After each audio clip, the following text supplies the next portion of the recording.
This program features live coverage of an African safari and may include animal kills and carcasses. Viewer discretion is advised. Good afternoon, everybody. Welcome to Djuma in the Sabi Sands in South Africa, where we have found a beautiful European roller perched beautifully on the end or the top of a termite mound. It's looking such nice colors today. Very fresh plumage, it seems. Some beautiful blues. Really, really interesting to see. It is a wonderful 33 or 34 degrees Fahrenheit, 34 degrees Celsius, 94 degrees Fahrenheit, and probably about 200% humidity. It is unbelievably sticky this afternoon, as the bird is now opened its beak to do some gullah fluttering to cool itself down, no doubt in anticipation for some termite alates to be coming out of the termite mound, so it can pick up some bulk, and with its new plumage in readiness for migrating back up to sort of eastern Central Europe.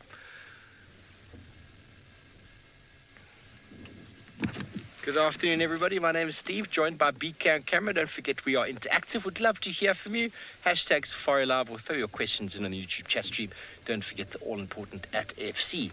Should we have another look at this bird? It's not often we get to see the European roller sitting like that on the end of a termite mound. Normally we find these birds perched on the top of a dead tree. They are insect eaters, and the European roller is silent in Africa. Oh, off it's gone.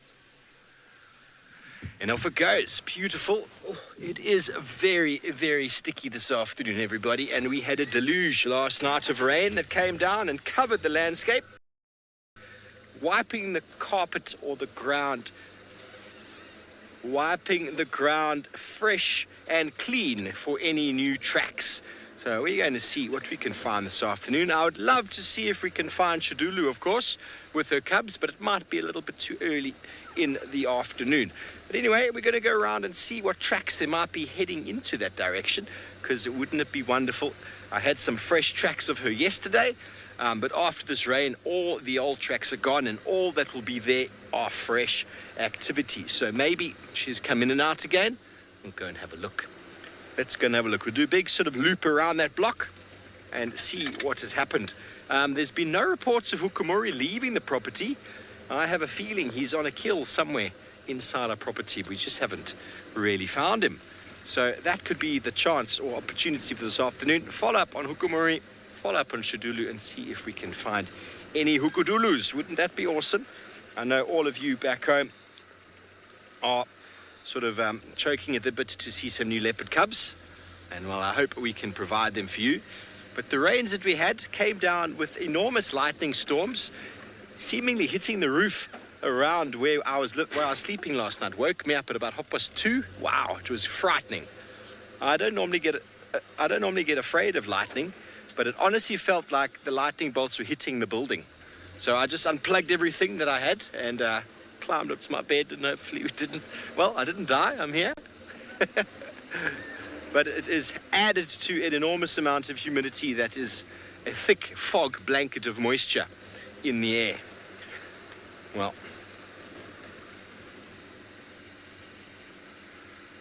yes, Nina, I can hear you there. That's the first I can hear you. So on we go. Going to check sort of our southwestern section of the property to see what has been coming and going. Some nice elephant tracks in the road. It's a good day for Ellie's. We'll go straight down this road. This is Zoe's. This is where we've got our initial tracks of Shadulu and her cubs, heading straight down towards where they are potentially denning. Those of you who aren't sure what's been going on, Shadulu appears has come back onto Djuma with her 2 cubs. We haven't seen them yet, but we did see her yesterday morning. So I'm making it my mission to try and show them to you.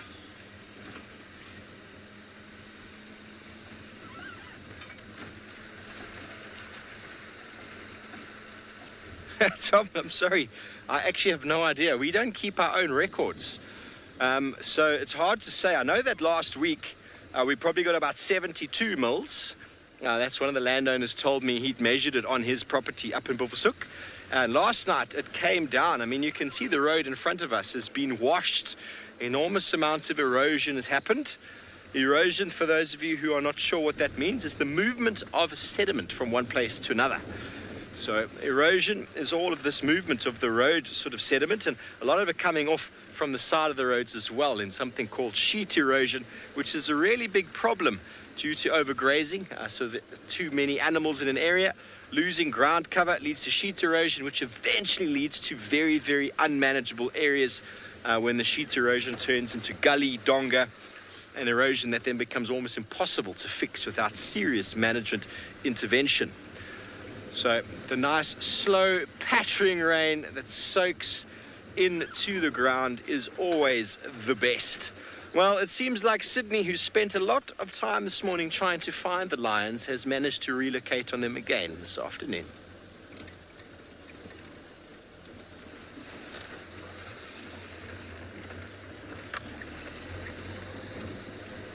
To the border between Djuma Game Reserve and the Buffalo's Hook, a very, very good afternoon, and most of all, welcome to the spectacular sighting. I am traveling with Senzo, who is my camera operator this afternoon, and for in case if you need our attention, we are highly available. You can follow us on Twitter, #Safari Live. You can also follow us on YouTube chat stream.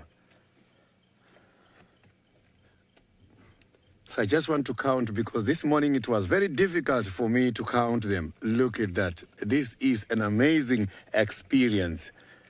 1, 2, 3, 4, 5, 6, 7, 8, 9, 10, 11.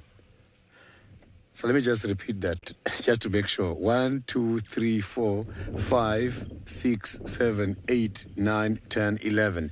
Yes, they are 11 at the moment. It's quite a very big pride. And this is the pride we normally see as a result of the presence of buffaloes. But unfortunately, I haven't seen the buffaloes for quite a while. The last time I have seen the buffaloes, it was just the tracks. And that was about 3 days ago, if not 4 days ago, somewhere around the Sandy Patch area. There were some fresh tracks of buffaloes. The day we saw the mating youngest Unkuhuma female with one of the avokas.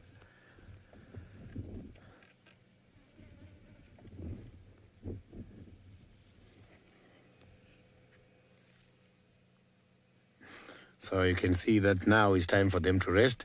But it's difficult at the moment for me to judge where they're going to go for a drink afterwards, because here where we are, it's not very far away from Sydney's Dam. It's just about a few minutes away, and the Galago pen is on a distance, unless they've got a mission of going to do some hunt much more towards the Galago pen area. I'll be here for the whole day to try and see what their intentions are. By looking at the stomach, I can tell that they are not very hungry. But lions are so very opportunistic. While walking down to the water holes, they can show us some of their hunting skills.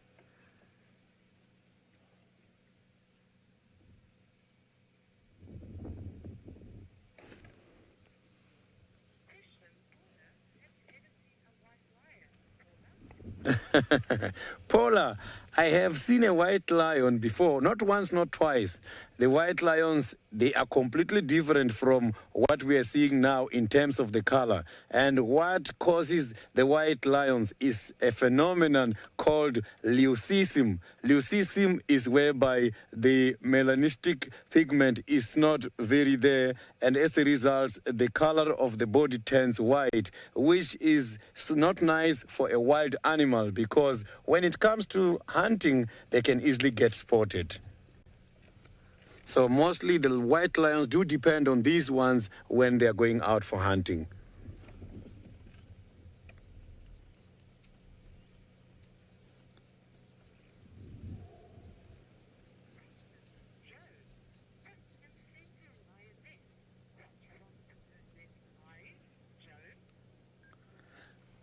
Joan, I am not seeing the lioness you are referring to. If you can just repeat that. But what I can promise you is that there is quite a lot of fightings amongst the big cats, such as the lions and leopards. So their fightings can be so very much vicious. They do get injured sometimes during the fighting for food, and sometimes when fighting the other females who are trying to enter into their territories. They can be very much protective too. Not only the males are protective. So by these territorial animals, females as well, they do fight against other animals of the same sex.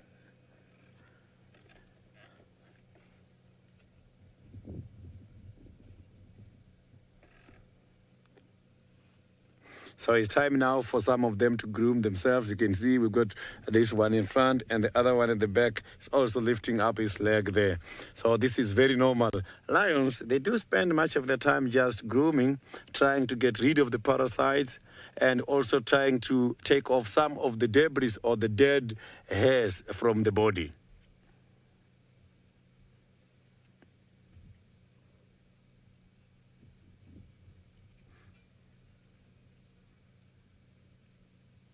So you can see that this area is so very much quiet. They're not making any noise. So sometimes if the wind is on their favor, it's very easy for a prey animal to bump onto them.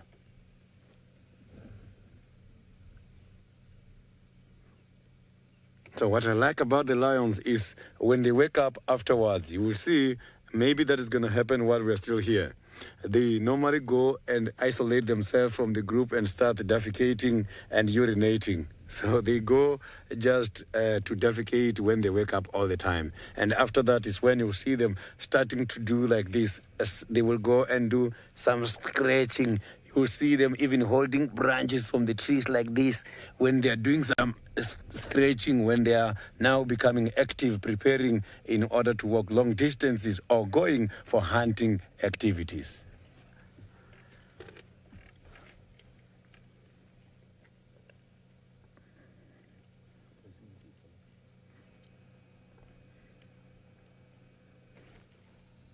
So look at that paw.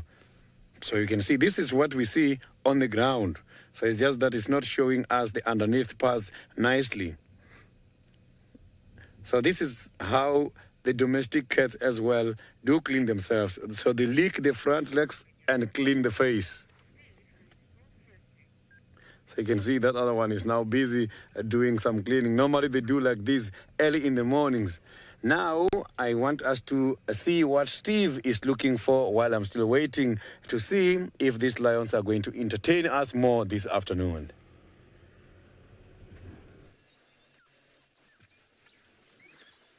Hello, everyone. We've stopped at a termite mound that was flourishing with birds a moment ago, and now they've all gone. All of our swifts and swallows were flying and bombing this. There's still a few coming around, bombing this termite mound.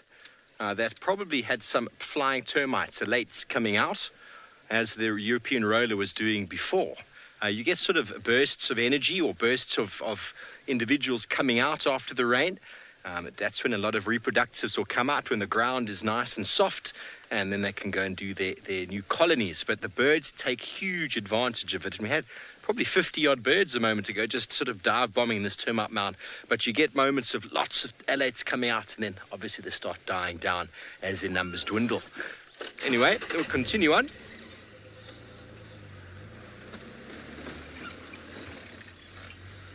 There's a lot of birds. There were fork-tailed drongos as well as black-headed orioles, all going absolutely crazy for the termites. Although we couldn't actually even see any, but the birds were showing us that definitely something was going on.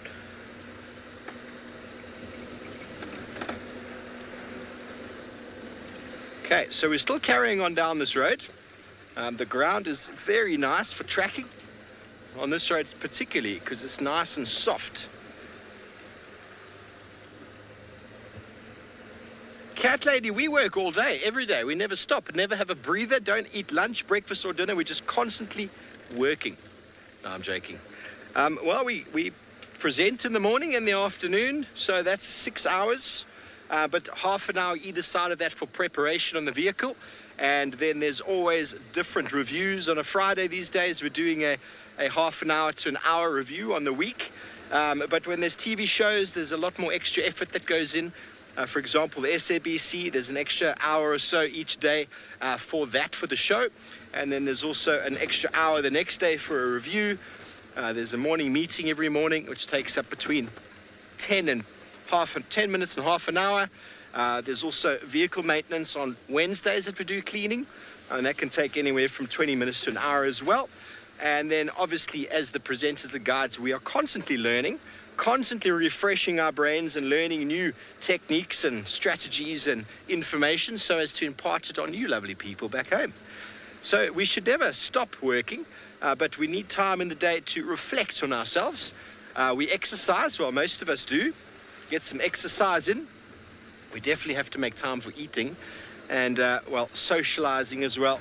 In the evening, of course, it's just a little bit of sitting around and chatting. I wouldn't call that work, but we live here. So we're pretty much on call, if that makes any sense. It's not like people who can have a 9 to 5, then they go home, then they got free to themselves.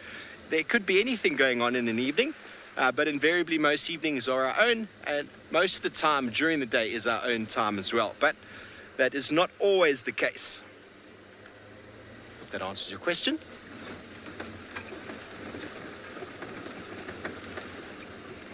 But in the guiding industry, you guide all the time. You're constantly busy.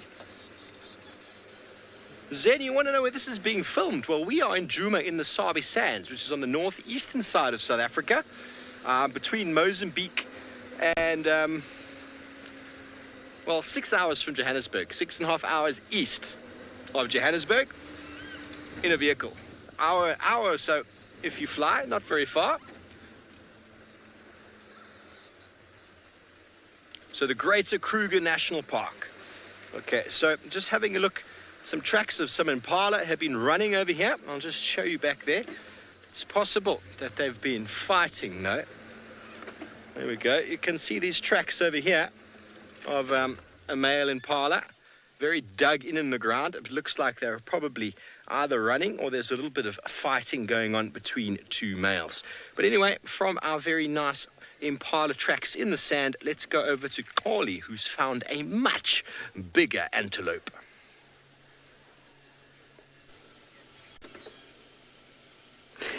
Good afternoon and welcome again to Sunset Safari. We are here with these beautiful water bucks. You can see the male there, far end, and the youngsters all over the place.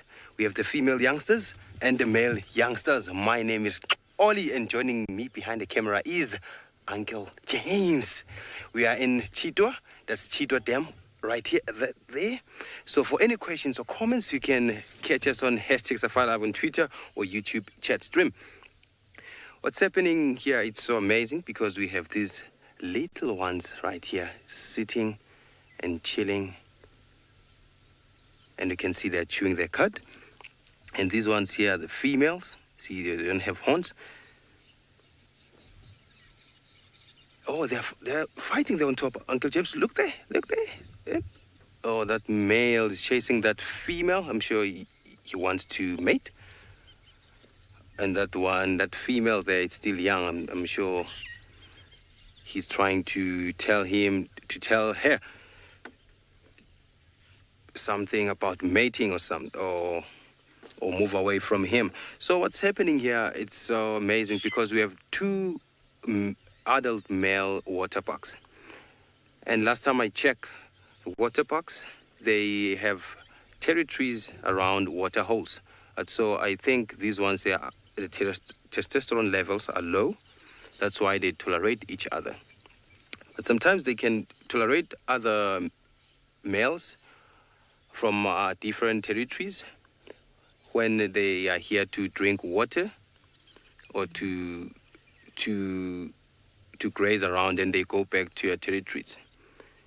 And you can see this is a full-grown male twitching his tail there, chasing away the flies and insects. It's hot today. You can see these young chaps are in the shade.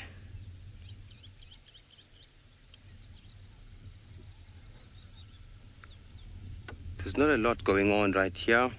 So that's why I will drive to Chitwa Dam.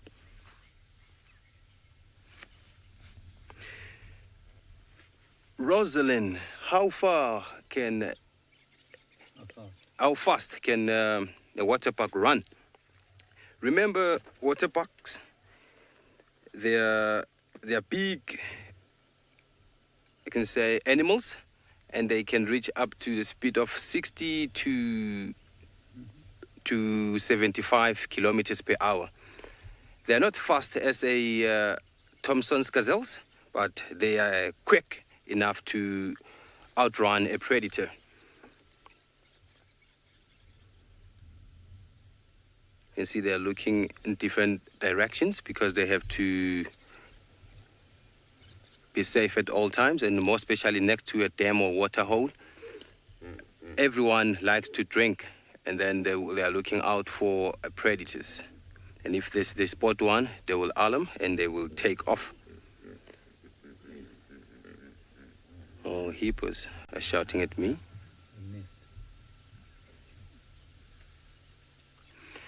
Kimberly, you want to know how often do these guys mate?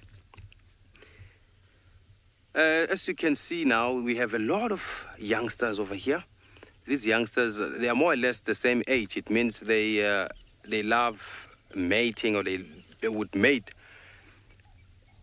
just right at the beginning of the dry season, so that they can give birth around the wet season. That's what they normally do. You can see these youngsters, these young chaps. They are males there. Their horns it just came out not long ago, and it seems like they are staying far apart from each other. And if you can check, those are the only young males, and these ones on here, the only females, young females. So they need to have some girls chat and some boys chat.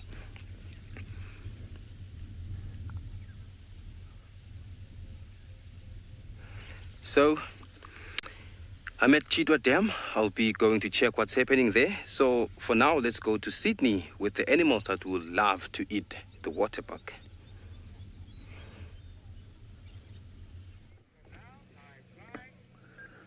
We are still here enjoying the Unkuhumas, who are still now in bed. They are not showing any sign of doing something at the moment. All we have seen is them battling with flies. As some of them, we can see they've got some small wounds. Maybe it's as a result of moving in between the branches when chasing some prey animals to feed, and the flies are just everywhere. So you can see they're not enjoying their sleep. There is a big difference between the dry season and the rainy season. Rainy season has got quite a lot of insects active, and flies are some of those.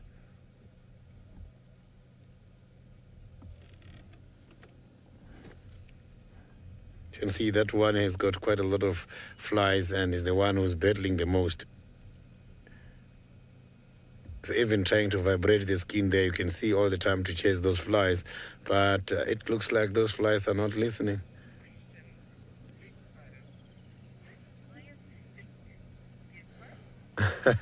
Kismo, the lions, they do sometimes secrete a very distinctive smell. Normally after the rain, like now we are here, if it rains any time from now, we know that when they're wet, the smell is going to be different. But their scent is not bad. It is something that we can tolerate. It's not something that is going to make me leave the sighting because of any suffocation. No. So they do, yes, smell bad because of the water. So sometimes, yes, after feeding on carrions, remember, lions, they do eat fresh meat. Yes, they hunt, but sometimes they also scavenge and they eat carrions. They also eat rotten meat. After feeding on rotten meat, the smell is going to be different. And that is the smell which maybe I can say it can be very much bad. I have experienced it before, not once and not twice. So these animals, when a big animal such as an elephant is dead, they can even go deep in the stomach.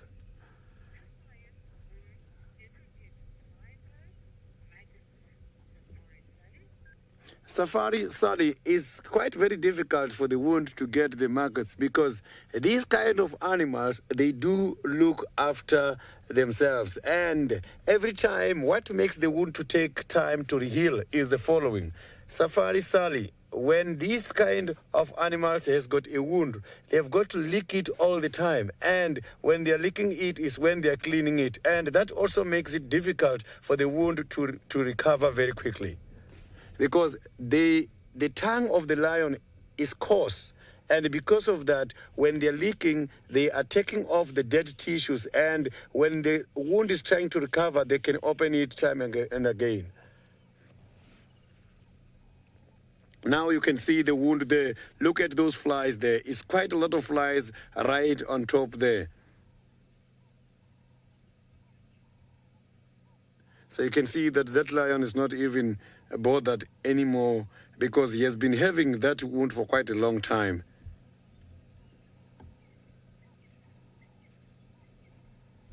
So I have been seeing this wound since I have arrived here in Juma. I think it is an old injury.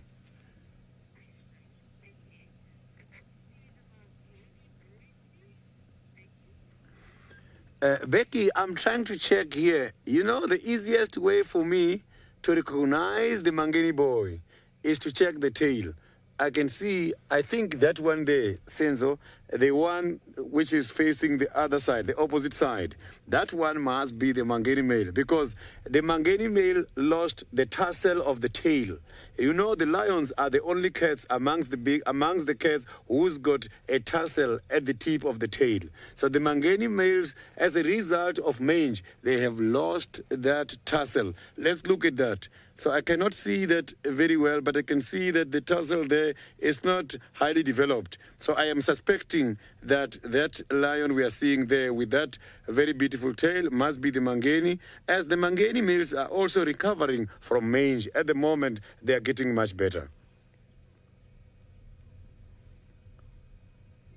So mange is not something good to have because it is a contagious disease which can get transmitted from one animal to the other, especially when animals are sharing food together, when animals are sharing the same shelter and sharing the breath as well. So it can also pose danger. So I don't know if maybe in a very short space we will start to see some developments on this one, or maybe they will survive it.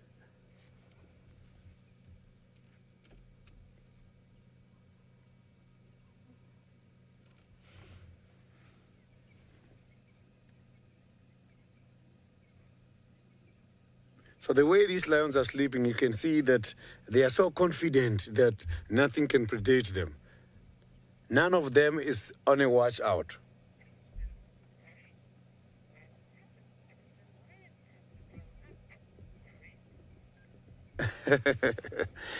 Brent, that is quite a very interesting question.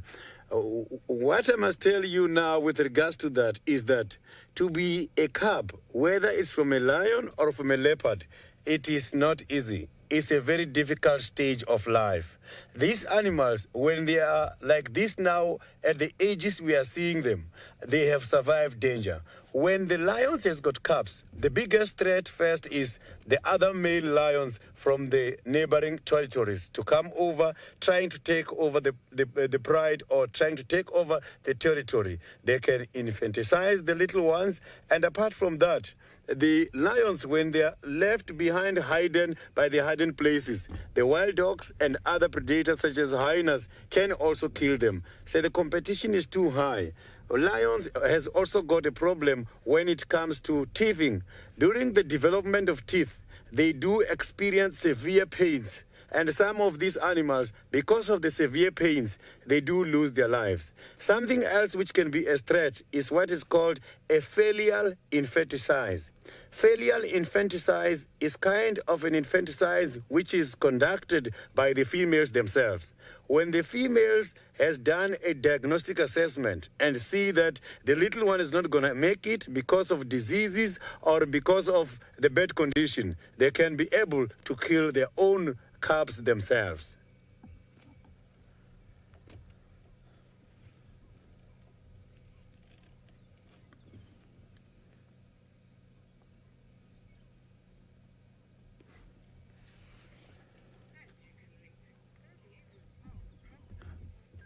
So now let's go to Koli. Koli has got one of the biggest predators.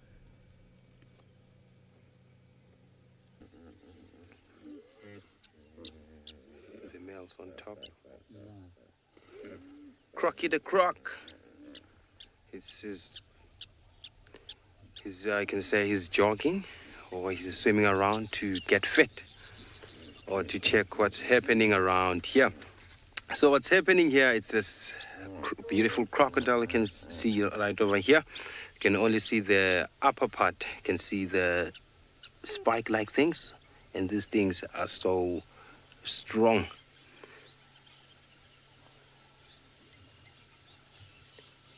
You see the eyes. Sorry.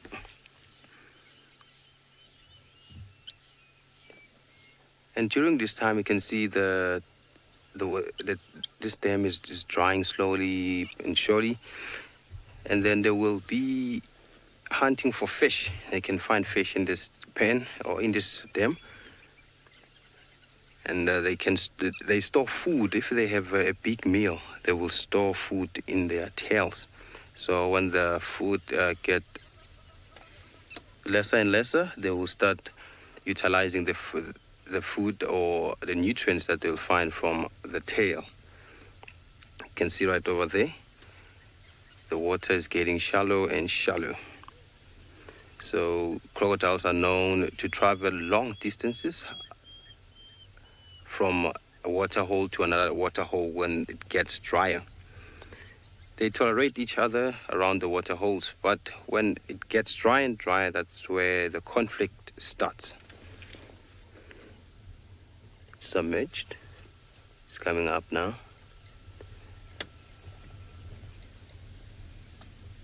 And these are the beautiful biggest reptiles we can find here. The second largest is it's a water monitor.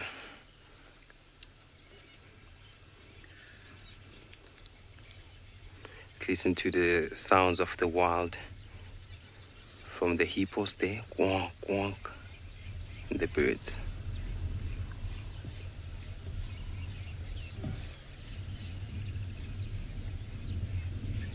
And we have the spoonbill there. I've never heard a spoonbill making a call.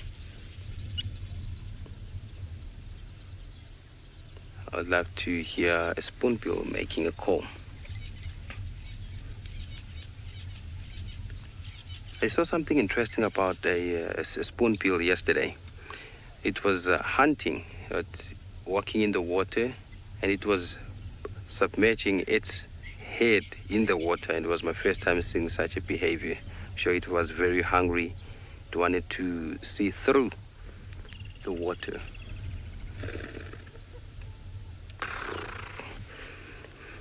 We have our famous bird. Oh, and the little ones there.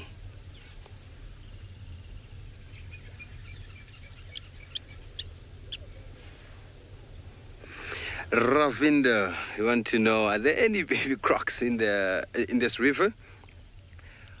That one, I'm not sure whether there are any youngsters here, but sometime last month, I spotted one small croc. So I don't know whether there's still any young ones. But let's hope we'll see the youngsters. You know, it's so nice to see the youngsters all the time. Yeah, we have this beautiful bird right there, foraging and around and fixing the nest. You can see that the bird is called a red-beak buffalo weaver. They utilize this nest. If you see this huge nest on top of a tree or a dead tree or maybe on top of an antenna, these network aerials, long ones, you find them most of them, they have this huge nest, and these nests, they belong to the red-beak buffalo weavers. And there's a cheetah reserve there. I'm sure they're having a very nice view.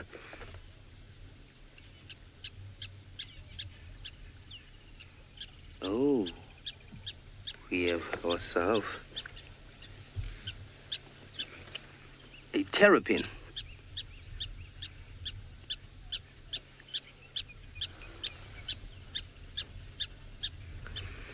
So I've seen a biggest terrapin on my way to Chitwa, but I didn't have a nice view there.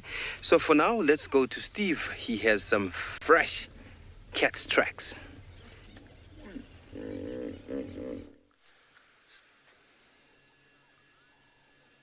Welcome back, everybody. Well, we've come around onto Triple M, the main boundary on the western side, and well, you can clearly see in the muddy ground over here a leopard track, a beautiful, beautiful leopard track.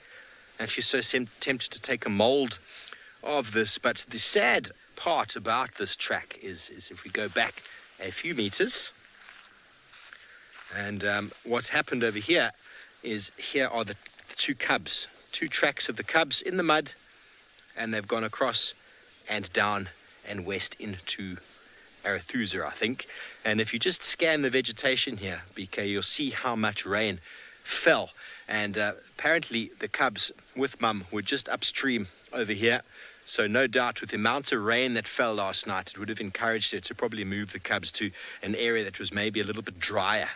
Unfortunately, they have now gone straight across here, and seemingly, well, the tracks come here, just there in the mud, just there, and then they follow her across into Arathusa. I'm just going to have one more little look, but it definitely seems as if they have gone directly out here, back into the drainage system just on the other side of the road, which is, sorry about the aerial there, which is out of our area, unfortunately. Well, that's disappointing, but at least we know that they've crossed. But there's always a good opportunity that she might come back again in the coming weeks. But for now, probably with the rain that fell, she decided, let me move them. You know, being in a dry riverbed when rain falls like that is, well, instinctively, most animals know you've got to get out and go somewhere where the ground is a bit drier. Don't want to drown. Okay, so at least we know they have crossed again. But there's nothing stopping them from jumping back in again. We're going to keep our eyes and ears on the ground for that to happen. But for now, unfortunately, folks, the hukudulus have seemingly gone west. So, on we go. We're going to go do a little bit of a water point patrol. There's a really nice sort of breeze picked up now, which is cooling things down quite nicely, which I'm quite happy about. Come in on our Firebreak Road. And we're right in the southwestern corner. There's a big junction over here. It indicates all the other properties. Becky, are you asking where is Tinggi? I have no idea where Tingana is. I haven't seen him since last week Sunday. So we haven't even heard any reports of him in the north. But the Buffelshoek landowners have been pretty short supply. There haven't been many of them around. So they haven't been covering Buffelshoek probably as much as they'd like to. And we also haven't had the Djuma guides in attendance for a couple of days. So I'm sure he's around somewhere, but he's probably in the north. The last we had of him was tracks going north, and he's probably up there. Probably on a kill. Sometimes they can be on a kill for a couple of days, and then you don't see their tracks. And if you're not covering that area, well, you won't see him come out. We cover our property quite deliberately every day. We really do drive around and check for tracks, but if a leopard just happened to cross there on a little bit of a harder or grassy patch on the road, very hard to see. It could be right there on a kill, somewhere nearby, just in the north, but we just don't know. Anyway, we're going to continue on down this lovely road, which is going to take us to the Hyena Den. And well, we're just going to have a pop our nose in there and see what they're doing, because there seems to be a little bit of sort of cloud developing down in the south, which is sort of obscuring the sun, which is keeping it a little bit more cool. But hopefully the lions will get up shortly and start moving, because, well, they don't do too much when it's very hot.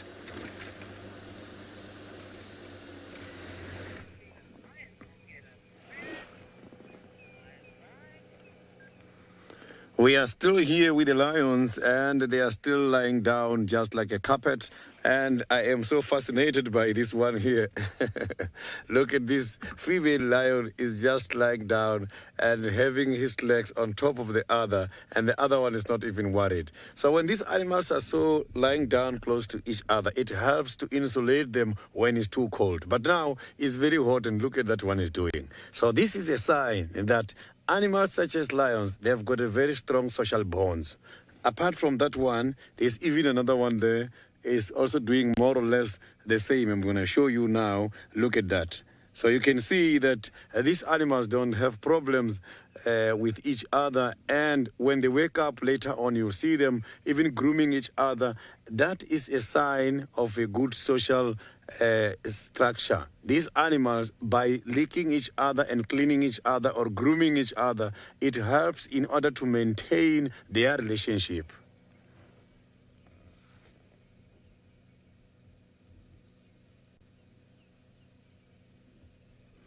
So we have not seen any of the big males here, but yeah, obviously that Mangeni is one of the Mangeni males. So this is showing you that, yes, the pride of lions, normally the females spend much of their time just by themselves, and the males can be very much nomadic and come back here when the female is on heat.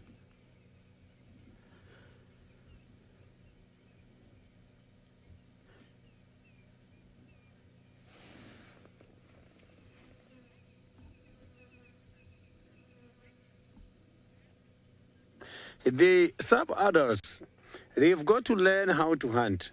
Remember, hunting is part of their survival.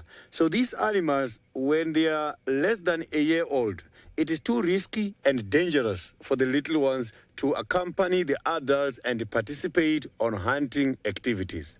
But once they become 16 to 20 months, 2 years in full, is when they start to learn how to be independent. So they learn how to hunt when they're about 18 years.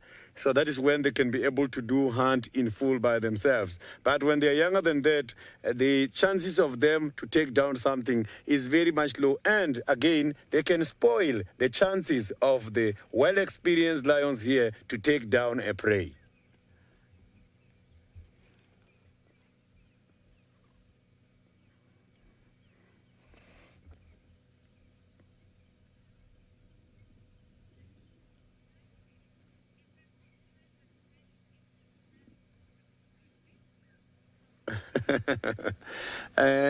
I didn't get that question very well. If you can repeat that, look at that.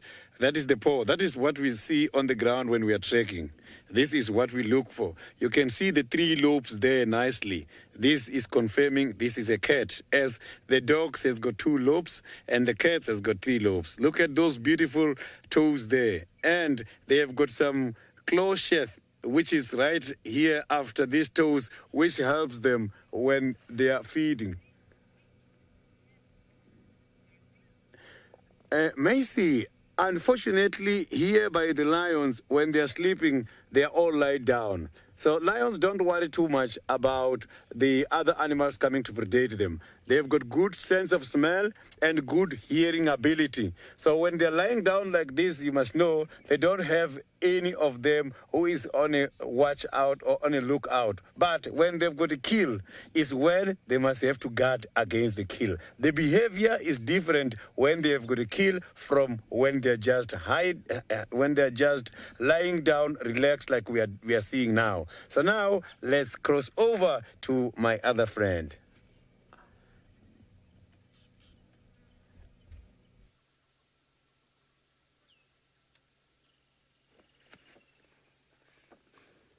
This guy is looking afraid. You can see his eyes are wide open. We are so lucky to see such animals during daytime, because around this time they like to hide, and they create these nests that are called a form. In a thicket, they will stay there until it gets dark. So now he saw an opportunity to come out and feed. I think it didn't feed enough last night. You can see his nose is getting its information from the air.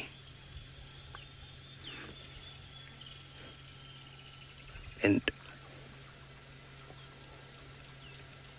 you see the eyes are huge. This means they have good eyesight. And they are chewing, feeding there. And remember, they can also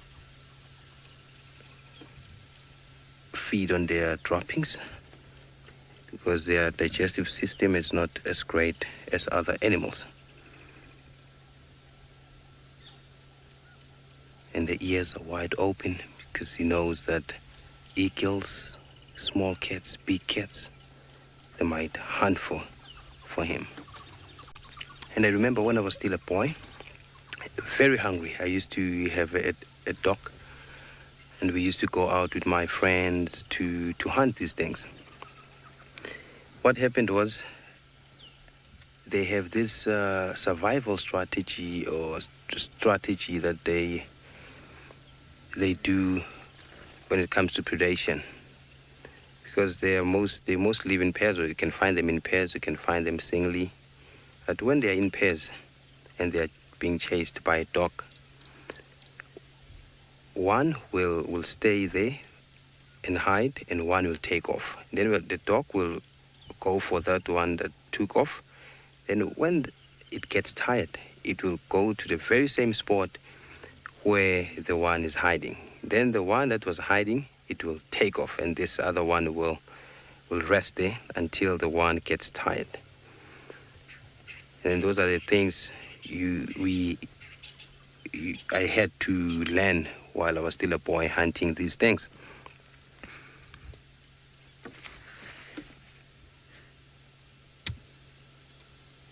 You can see where he is right now. It's well camouflaged, you can say that. But a bird of prey, you can spot it easily.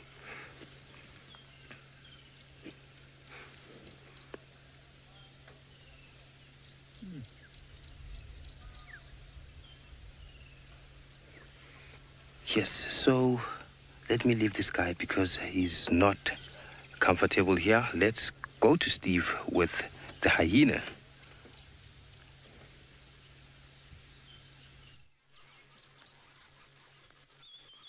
Welcome back, everyone. Well, we've come down to the Hyena Den, and there was no one in attendance, but we came around the corner and we found one individual, I think it's June, in the mud wallows on the other side of the road, but she's got a bit of a limp to her. Is she going to go to the den site, which is exciting? There's a little bit of cloud cover, as I suggested before. She was in the shade of that tree in another mud wallow where we often find buffalo. And she's been very saturated, but she's now going straight back to the den. So I think maybe we'll follow her, because if she does go to the den, sorry, she's gone behind the car. How rude she is. June, we parked so lovely here so that she would drive in front of us, walk in front of us, and then we could show everybody. So June is the hardest of the ladies to sort of identify because she doesn't have too much of a spot pattern on the right-hand side. The left-hand side, she doesn't have much of a spot pattern. But the right-hand side, as Jamie suggests, you're looking for the word juice that comes out. And, well, that is now that Jamie's explained it to us all so well like that, it's impossible not to see. But the other side of her, there's nothing. She's going, we just drove through something. That was June. June left something there for us. Woo! She's going straight to the den site, which is very positive because she'll make a noise and her little youngsters will probably come say, Mama, we want to eat. We want to suckle, which is very exciting. We're just pulling in now, everybody. Hold on to your horses. June, please don't drop one of those again. That was really, really bad. BK and I both sort of caught ourselves there. Okay, so she's just popping up onto the den site over here. She's going to go to the shaded east wing, which is the favorite side when it's nice and warm. And let's see if there's going to be any babies that are going to come out. I'm certain it's June due to the fact that she's got the nondescript spots and she's got two very intact ears. There we go. But she looks like she's got a bit of a limp, everybody. Got a bit of a limp. Enlarged mammary glands. Yes.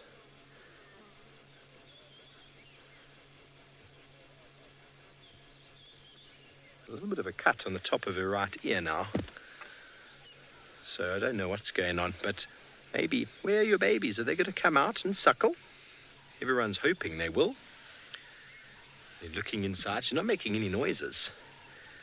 They often make a noise when they want their youngsters to come and suckle. And I wonder why she didn't take her kids to the swimming pool with her. Maybe she... Oh, there they are. I think she needed some me time. Some June time. Everybody, here they come. And there's Blanc. I think that's Blanc. Here they come. They can't help themselves.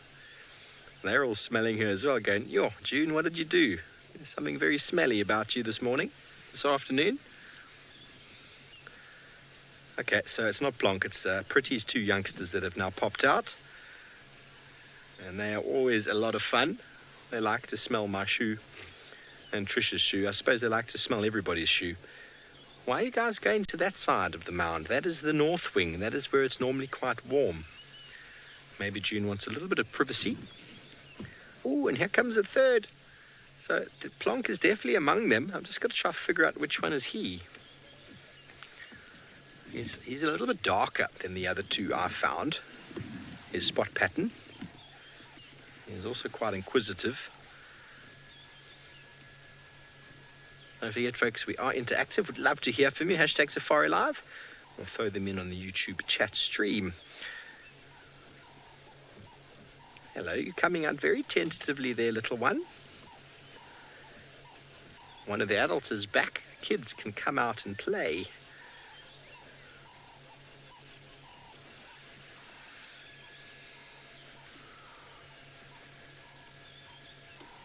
Precious, very precious. Okay, well, here comes one of the inquisitive ones. All sorts of smells come in from our vehicle. But for the moment, June is the one with all the smells that they're interested in. Everyone's excited to see the clan. We are indeed as well. It's early in the afternoon for them to be coming out, but there's a really big system building sort of in the south over there. BK, if you want to just show them that system building, which has obliterated the sun. Look at all of that. It's hidden the sun from view and has dropped the temperature dramatically. And well, we're going to be watching that very closely. Jennifer, sizes in hyenas comes from male and female. Generally, a male or a female is generally a little bit bigger than a male. But especially a matriarchal female is bigger as well due to sort of testosterone imparted on the youngster while in the womb. I think that one is Plonk on the left. He's got a few more dark spots. So there is just a sexual dimorphism between hyenas in general. And so generally the females are bigger than males. But a dominant female is generally even bigger than others. Males are generally much smaller. But these three look very similar in size at the moment, and it's very difficult really to tell them apart. I haven't quite figured out their spot pattern yet, so I do apologize. But I think Plonk is the darker of the three when it comes to spots. So that one's quite pale. The one in the front is also quite pale, BK. And the one sitting in the back looking at us longingly has got a few darker spots, and I thought that was Plonk because I've seen him suckling Corky a few times.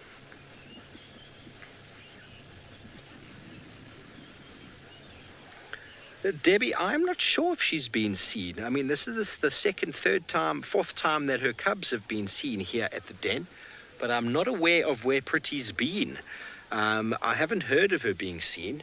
Trish never mentioned seeing her the last time, and I think James and Holly have had bad luck every time they've come here. Has Sydney been seeing them? I don't think Sydney's actually even seen them out of the den yet. It's a bit of a hit or miss when you come down here, but I haven't seen Pretty since these youngsters have been at this den. But considering that her two cubs are here, it's very likely that she is around, but she probably just keeps a very different time to the others. And we've only seen Corky here a few times. June obviously being more sort of around due to the age of her cubs. But I'm sure she's fine. I'm sure she's fine. She'll materialize at some point. You're looking so sad there. How sad it's looking. They always look either very naughty or very sad. Okay, so June is going to come around again, and joined by, no doubt, her two little ones that are right. Oh, they're doing some squittering. Let's see if you can listen. I might have to drive around. They are very, very keen to get some milk from her. So let's just reverse around that way, BK. Let's go and get it a nice spot. I've never live heard hyenas doing that squittering that Jamie spent so much time with the North Clan. I didn't even know it was a word. But indeed, squittering is a word. And it's that high-pitched squealing sound that hyenas make when they're begging. And they're begging for milk or food from mum. Oh, June, you've gone right inside the den to hide your babies from view. That's okay. You're still very pretty. You're still very pretty, and we can get everybody from this view, apart from the two youngsters that have told Mum, put your bottom inside the hole so we can at least drink your milk in the shelter of the den, because it's still hot outside. Okay, so looking at the spot patterns of them, you'll see the one right up at the top seems to be the darker of the three, in my opinion. I think that's Plonk. I'm sure some of you out there will be able to correct me if I'm wrong. But we'll have to figure out. I'm sure some of you have got some spot patterns for them already. But he's a little bit darker, the spots. And all the way down to his back and his bottom. And the other two are a little bit more pale. So I think that's him. Please correct me if I'm wrong, everybody. He's coming to investigate. Do you agree that they're darker, BK? It looks a bit darker. And he's going to give June a little bit of a facial lick. As you do. He's got these two very nice lines coming down his back. If you go back to the one on the left again there, VK. Those lines there. Thank you, Michael. He's almost got a C there on his bottom. There you go back a little bit to he's got a C on his bottom. He's got very dark lines coming down his back. See those? There's almost like a crocodile eating a ball there. Like a V shape with a big spot in the middle right on his bottom. And he's got that very big dark spot on his back. That should make it quite easy to identify. Thanks, Michael, for confirming that is Plonk, who is going to be right in June's way now. He doesn't care. They all want some attention. And now this one here has got two very nice, almost vertical lines on the body of spots. You can see that. And, well, the other one doesn't have too much to work with at the moment. Here we go. This is exactly what I anticipated. This is one of Pretty's youngsters. The first one always to come and say hello. Hello, cheeky. You want to come smell my shoe again, do you? I love how inquisitive they are. They are not scared at all, are you? Do you just like the sound of my voice? What do you smell on the tyre there? You probably can't see him now, her. Try to identify whether this is a male or female, but very brave. Very brave, aren't you? It's just so precious. Are you going under the car now? Okay. Now comes the other one. A little bit more, egged on by the sibling. And to come down and say hello. First, a little bit of pasting on the branch. This one's a little bit bigger. Wait, what are you doing? So the one that's by my foot is a bit darker in color. The one that you can see in frame is a bit paler in color.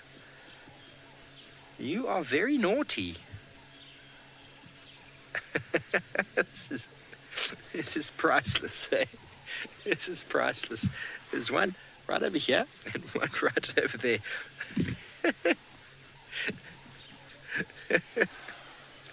Hello. So I think this first one is a female and the one on the right is a male. You can see there's a size difference between the two of them, can't you? The one on the left, but then I'm not 100% sure. I think they have been sexed before. I haven't spent enough time here to accurately identify the male and female between them, but I do believe one was male, one was female.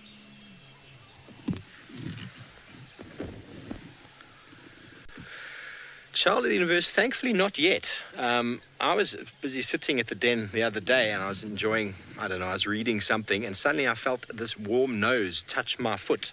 And I got a bit of a fright, I must admit.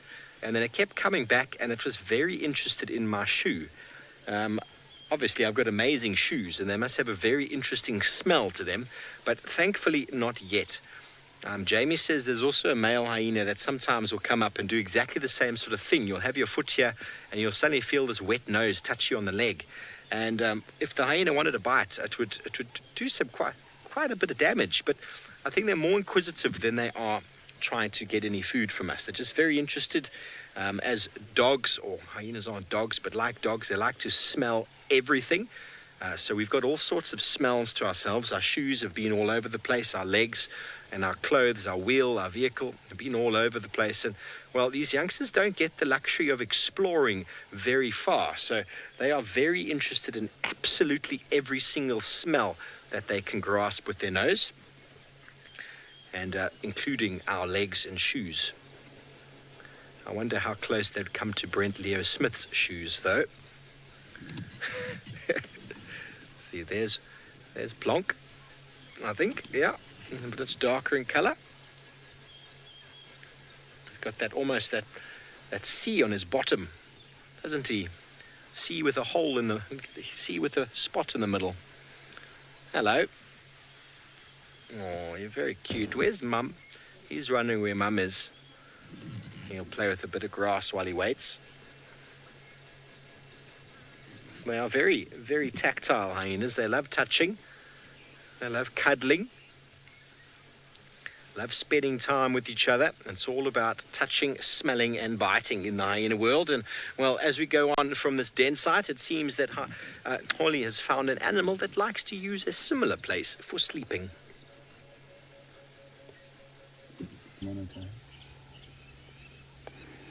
Yes, I'm with this shovel-like snout animal that loves to kneel when feeding.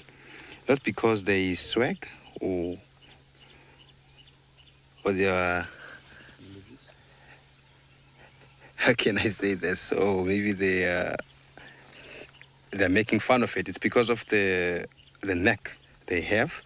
They have this short neck that doesn't allow them to feed for smaller things for a long time on the ground while feeding, while standing. So what's happening now is we have this small family here. This is the young one. You can see it has this white-like whiskers which act as a tool that chase away predators, if I can put it that way, because these things they look as if they are a tusk. So a predator will be confused whether this is a tusk or this is hair. So that's why they have these things at this early stage.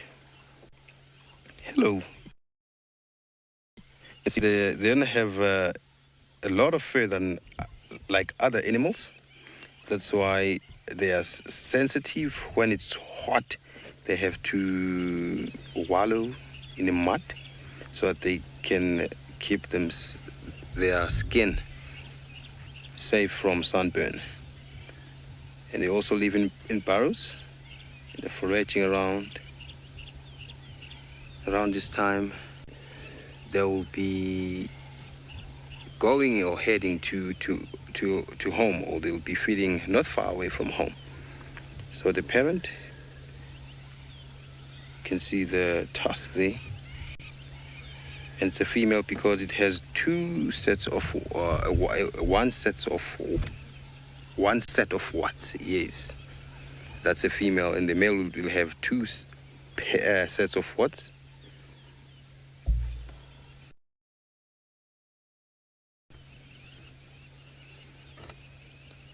And it's so grateful to listen and look at these creatures while feeding. More especially the youngsters. They are more relaxed. You can see their tail. You know, a warthog, if it's not relaxed, its tail shoot up straight. We have impalas around.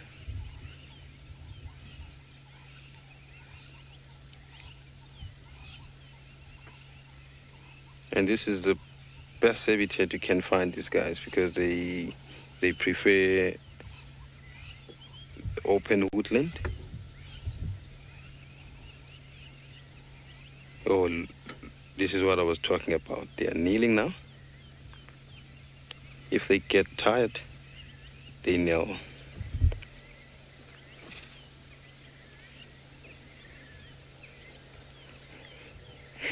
What is a warthog in my language?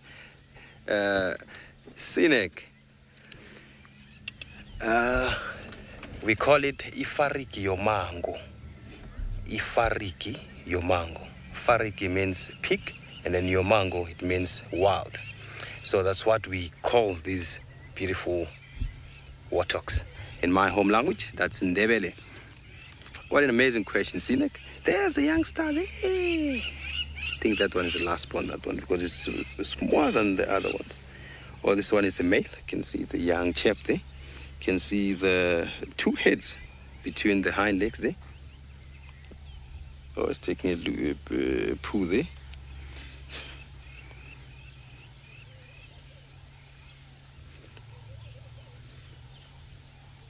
They're moving through the thicket. It's so amazing and nice to look at the warthogs. Oh, we have some migration going on there, on the front there, Uncle James. The impala migrating from a block to another block. Yes, there's a male.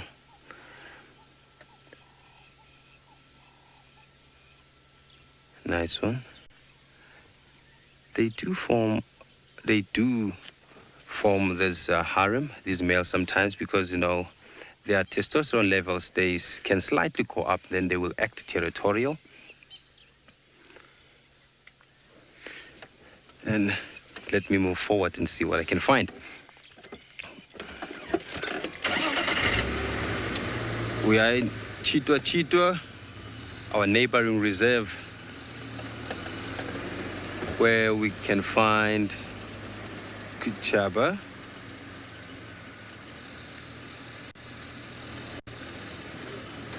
So I'm driving around. Maybe I'll be lucky to get a female Leopard Track. For now, let's go to Steve with the Hyenas.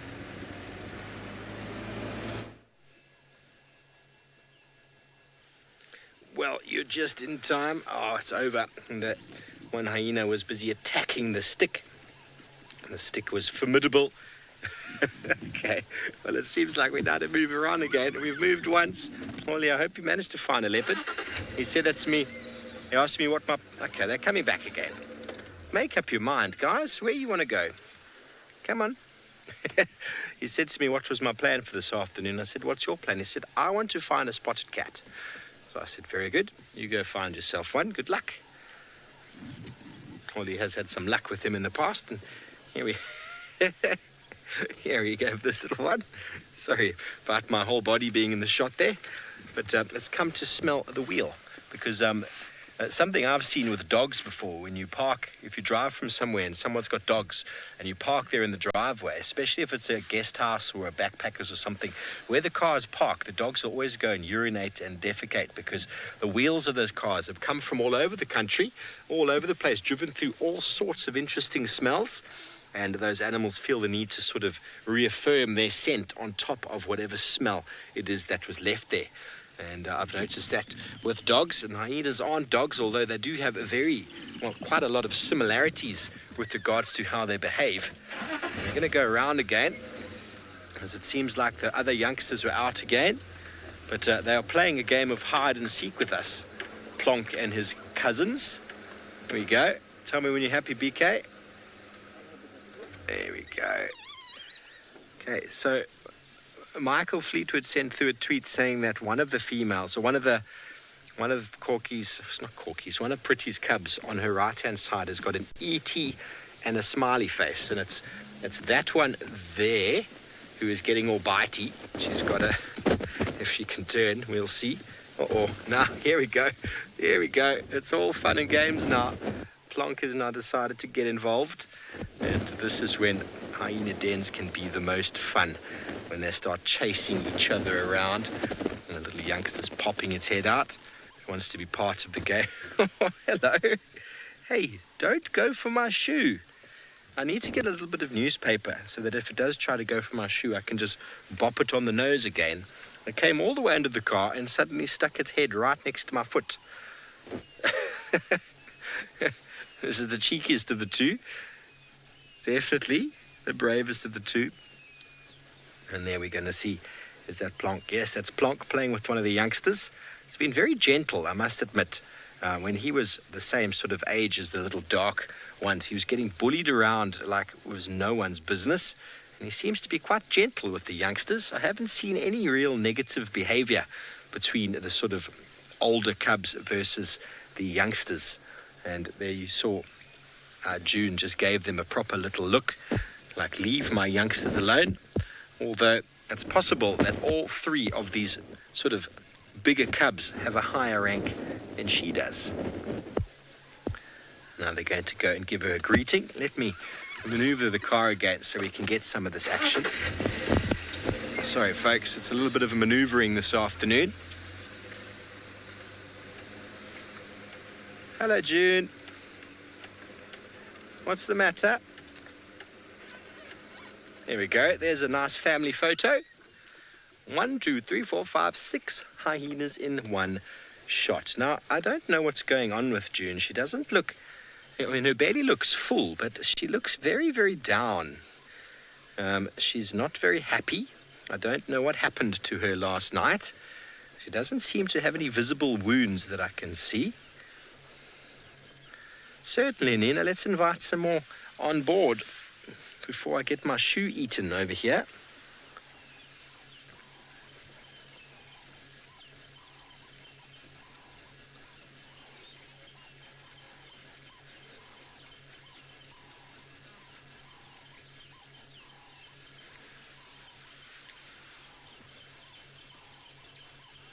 Good afternoon, everybody. Welcome to Djuma Private Game Reserve in South Africa, where we are with the North Clan once again, who are all out on display for us this afternoon. The biggest female there at the top is called June, and she's got two of the cutest little cubs, the little dark one there, and there's another one who's just poking its head out of the hole behind her. Those are her two newest cubs of the litter, and June being the lowest ranking member of the not the North Clan, of the Djuma clan. This youngster who is playing around by her head is indeed the one who's just walking off to the right there. That is Plonk, that is the matriarch's son, and he holds a higher rank than she does in this clan. Don't forget, you can ask any questions and comments you like by just dropping them in the chat stream below. And it's all happening. All the youngsters are out. This is very special. Very, very special indeed. I'm not sure what's going on with June. She's looking a little bit sad today. If you look at her right ear, there seems to be some fresh wounds on the right ear there, which she is scratching. It's a place where hyenas often bite each other, is in the ear.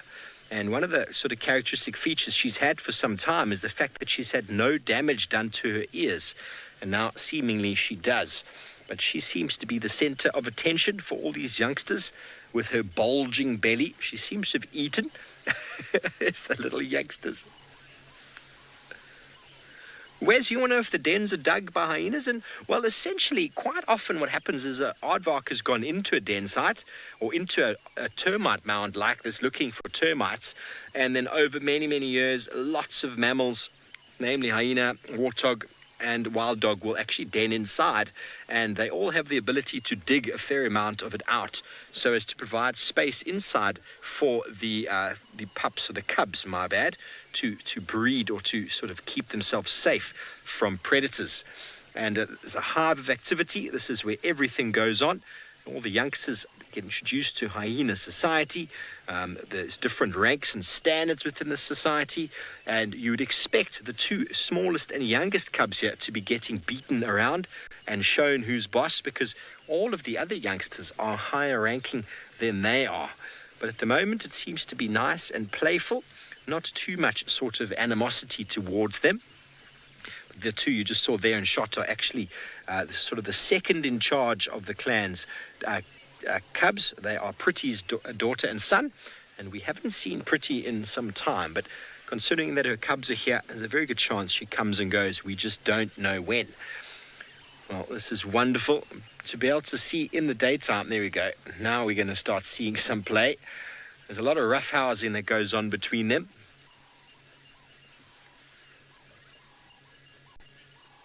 Lego Pizza, you want to know what the favorite food is for hyenas? Well, they are meat eaters, and they generally are well known as hunters. So anything between a steenbok, warthog, up to impala, and even kudu, wildebeest, are known to be hunted by hyena.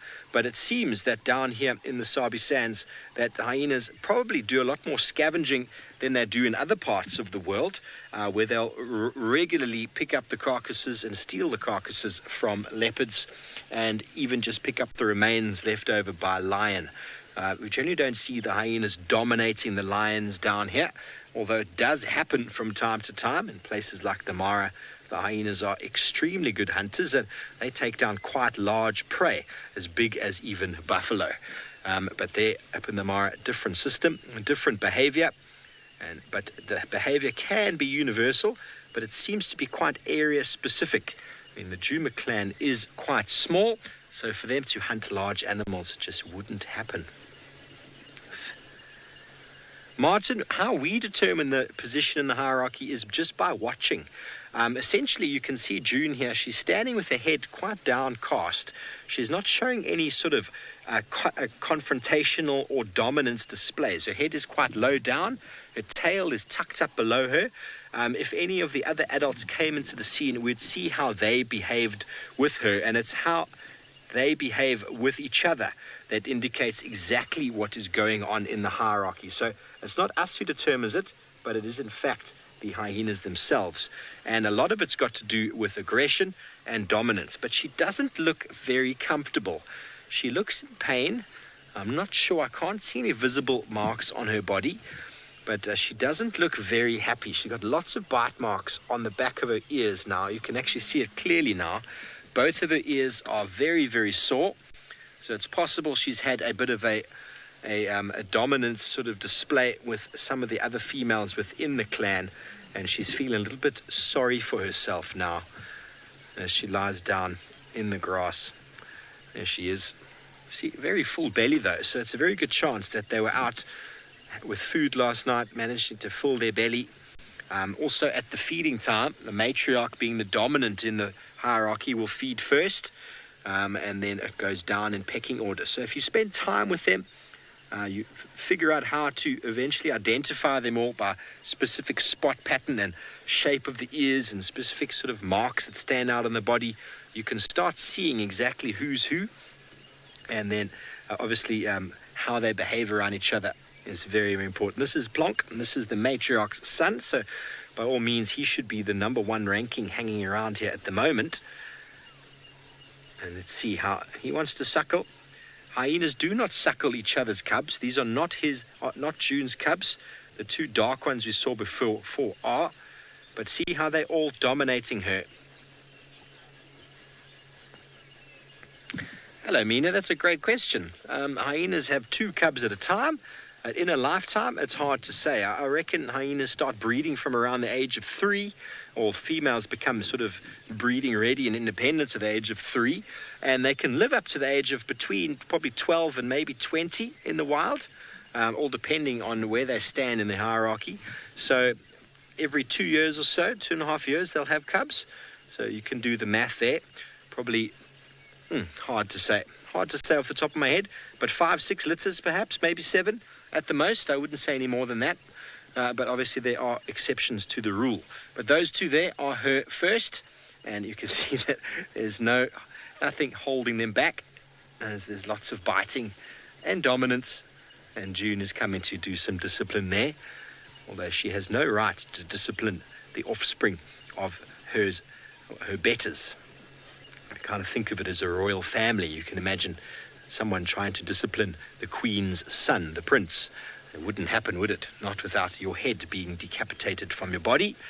So there we go. She's giving a very nice cleaning, as good mothers do, after the youngsters have been suckling for a little bit of time. But everybody, we hope you've enjoyed this short time with us here at the Active Hyena Den.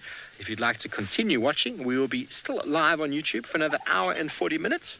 So please feel free to come and join us then. Until next time, have a beautiful, beautiful evening, and we'll see you again later. Goodbye.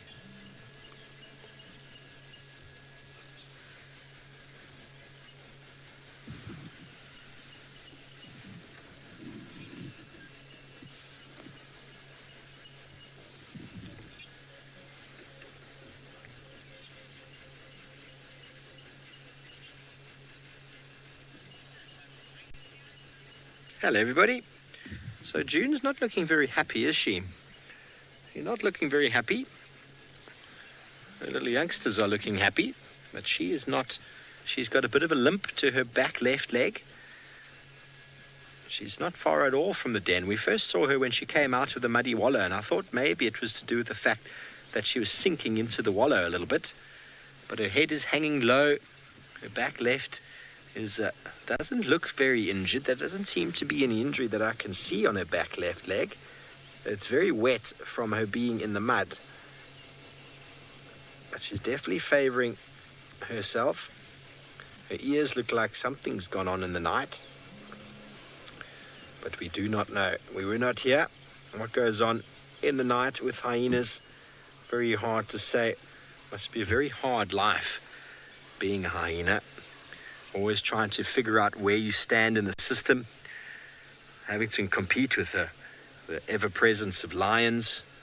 There's always leopards around, other clans as well, not only your own, constantly busy. Oh, there we go, that looks more comfortable. Now she's pulled her back legs out there, lying very flat. Could her ears though be, Kat? No, not looking great, are they? Got bite marks all over on the inside and the outside. It definitely looks like bites. So I think she got a bit of a telling off at some point. Maybe she overstepped the mark. Her full belly may be testaments to the fact that she ate more than she was supposed to at a kill.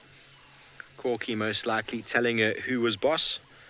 And now she's looking quite dejected and sad. But that's okay. She still looks healthy. Seen hyenas with incredible injuries coming back. Are you still here, you little naughty? Keeps popping up from under the car. Got a very nice line on the left side of the body that kind of angles, and this side as well. It's got that two sort of almost parallel lines on the one side, almost like ribbons sort of markings on the body. Trying to identify. I think this is a male, this one. Not 100% sure.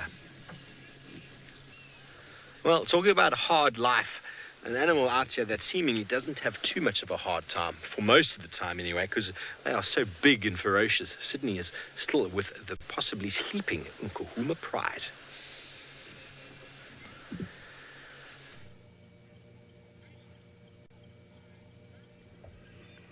We are still with the Nkuhumas here. They are very much relaxed at the moment, and please don't get surprised. I am not alone at the sighting. I do have the other vehicles who are enjoying the same sighting as us this afternoon, and these lions are still very much pretty relaxed. Two of them already defecated, so they just walked away a little bit, few meters, 3 meters, and then they defecated. So we had to change the position because the scat was not smelling nice. Their droppings were smelling very bad there.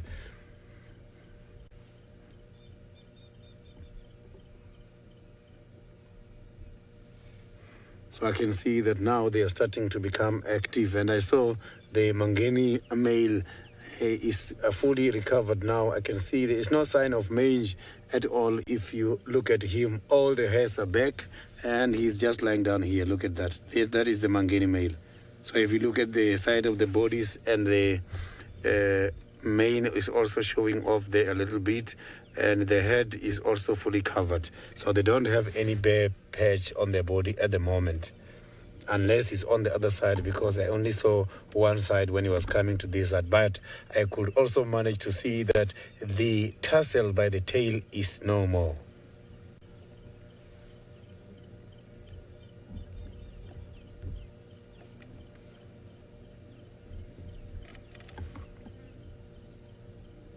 So you can see that they are all still lying down very close to each other.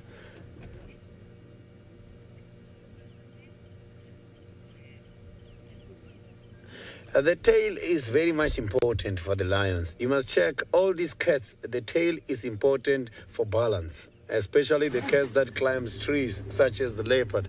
But to the lions, tails can also serve as a non-verbal communicator, because these kind of animals can be able to showcase their internal mood just from the tail. Let me give you an example. At home, if you have got a domestic dog and you have visitors who brought another domestic dog, when the visitor comes to the territorial holder, when the territorial holder is growling like, you will see the visitor putting the tail in between the hind legs, which is a sign of submission. So the tail, it serves a very important purpose when it comes to the non-verbal communication. So when the females has got cubs, they do communicate from the tail as well.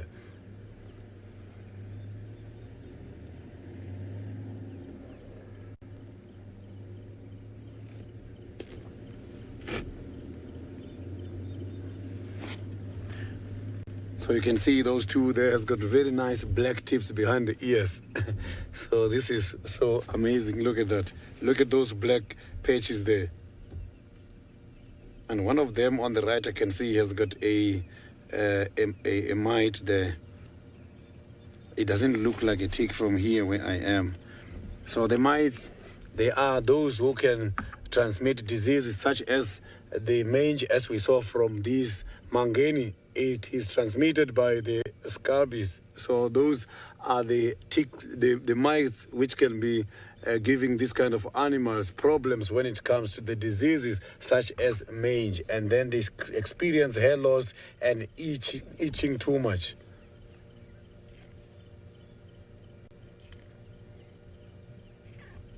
So imagine if the animal is experiencing mange by this time of the year when there is quite a lot of flies. So it means when they are scratching against the trees and the ground, they get a lot of blood coming out, and which will then attract these kind of flies to come there. So I'm very sure that can be a very difficult experience.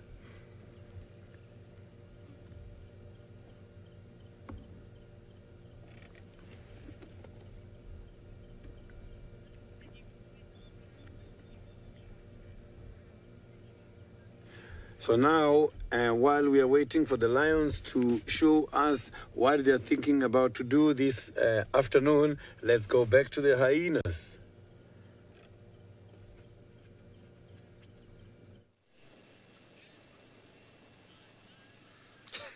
Welcome back, everyone.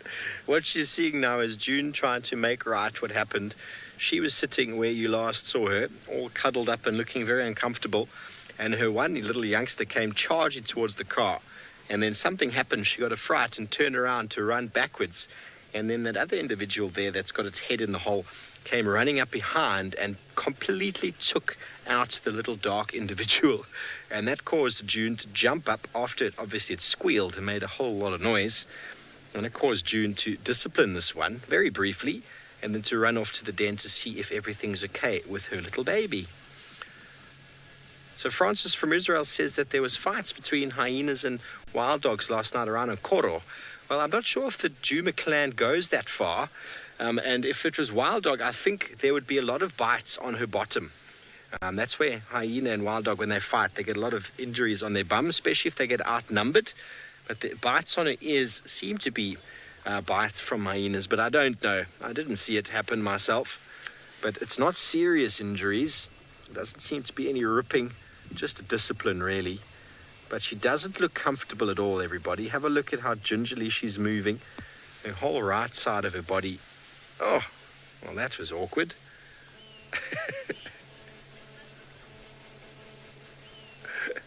Okay, so everybody, it just so happens that FC recorded the tumble.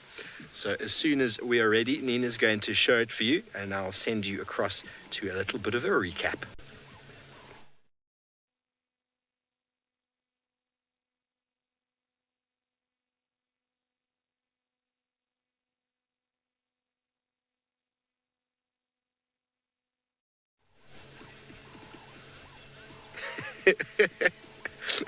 Let's go back up there, BK. So everybody, did you see that little replay? Thanks for the technology we have. We're able to capture that stuff. Oh, I do apologize. My Game Drive radio is not working, so I've got a handheld. But with that technology, we're able to replay some things quite quickly for you, because it just happened before you came to us. So now you're able to see that the big one, it wasn't really trying to hurt the little one. It just happened. One of those things, you know, when you get frightened and you turn around and run the other direction. You can see he's saying, I'm sorry. Jude, you are the plaything today. There's Plonk. Plonk wants some milk. This is where Jude should step in and say, no, that's not for you. I don't care who your mum is.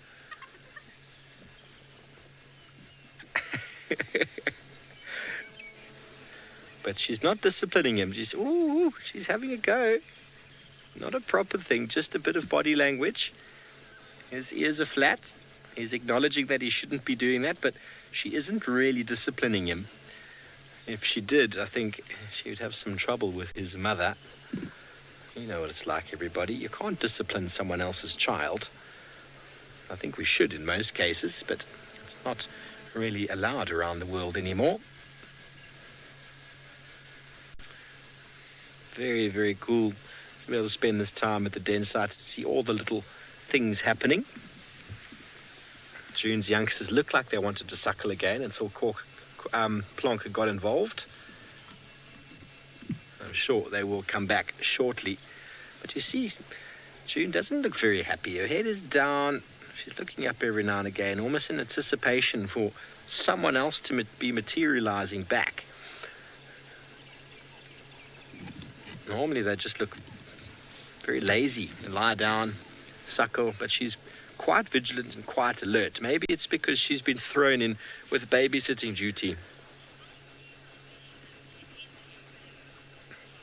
Tommy, I have no idea about what happens in Ethiopia, but I have no doubt there's still some very bad practices going on around the world with regards to animals and animal cruelty, and people that tease or feed hyenas. Not ideal. You do not want these animals learning or losing fear of man. Excuse me. Excuse me. You do not want these animals losing fear of man, because if they decide to start coming into camps and start trying to get food, well, there's nothing going to stop them, really. And the bite force of a hyena will cause some serious damage to an individual's leg, neck, body, arm, whatever they decide to grab. So feeding wild animals, and for the most part, I'm highly, highly against that, because they learn a manner of getting food that is not natural to them, and then they start becoming what we now call problem animals. But the problem is the people who start the practice in the first place.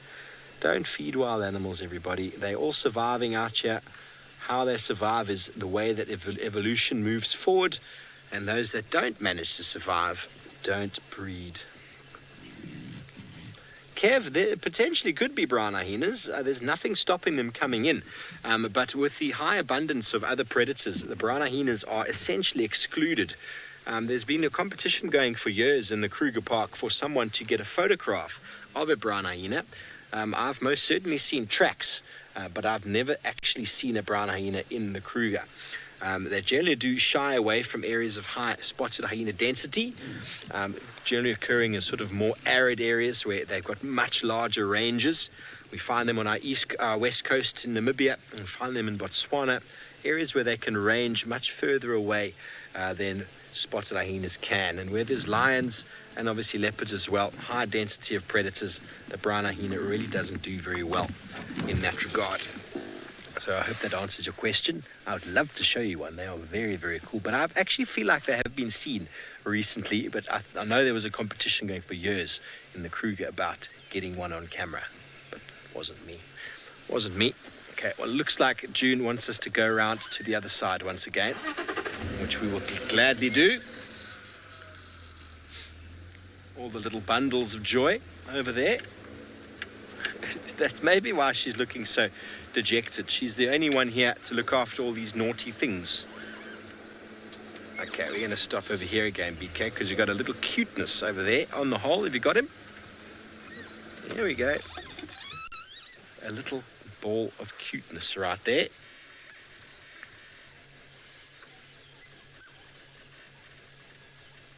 This is so cute.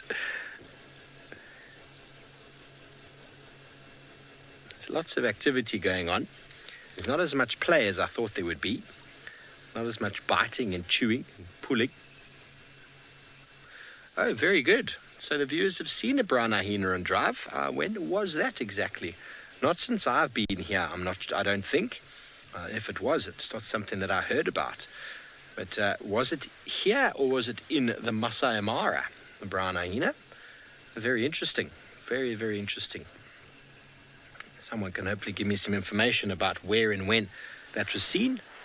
Hello, Naughty. Come up behind me again. 2009, the brown hyena was seen on drive, so that must have been here in the Sabi Sands. Very, very good. No doubt a very rare occurrence. Very rare occurrence indeed. I've seen them a handful of times in southern Botswana in a reserve called Mashatu. And I have definitely seen their tracks in the northern Kruger.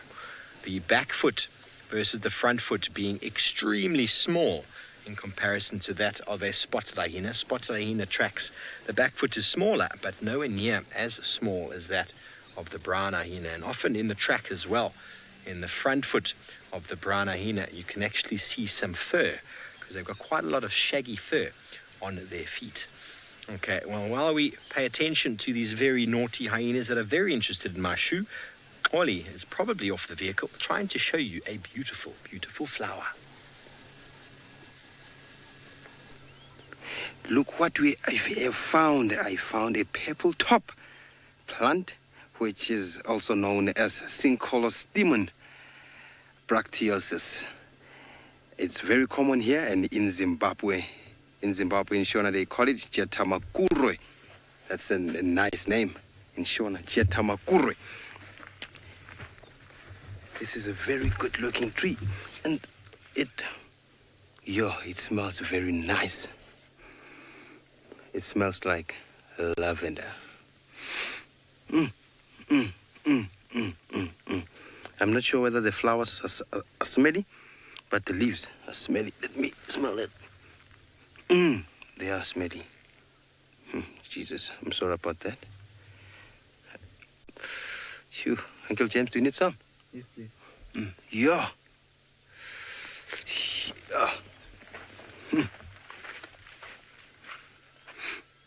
It smells very great. I think I have to harvest a few and put it in the vehicle. Yeah. Let me go at the back here.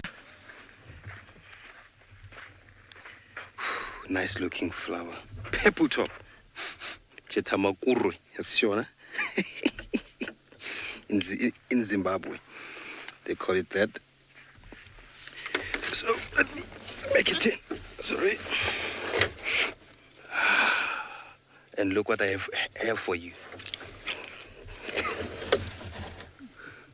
You know what this is?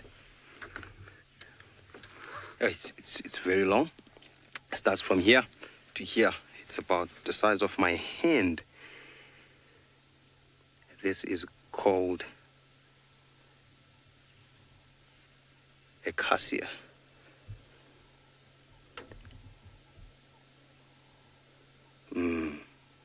It was once called a shambok pot, but the name changed from shambok pot to cassia.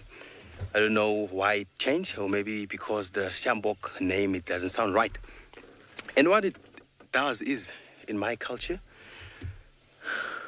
are you ready for that? Thank you. It helps with, that's too graphic, I don't think I'll tell that, but it helps with manhood, like a sausage tree. fruit. Just imagine.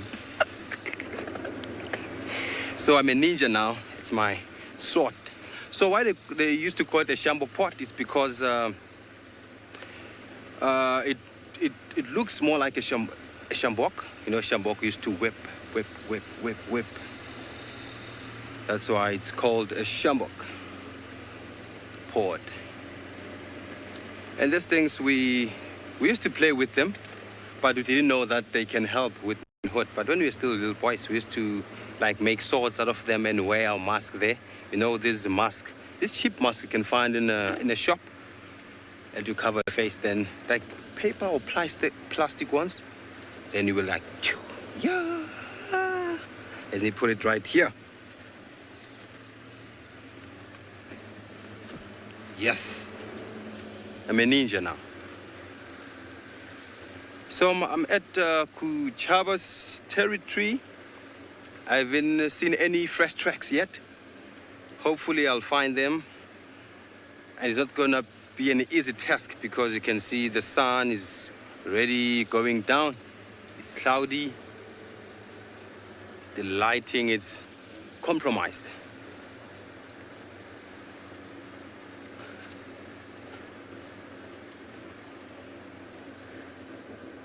So, while I'm busy looking at Kuchaba, let's go to the hyenas.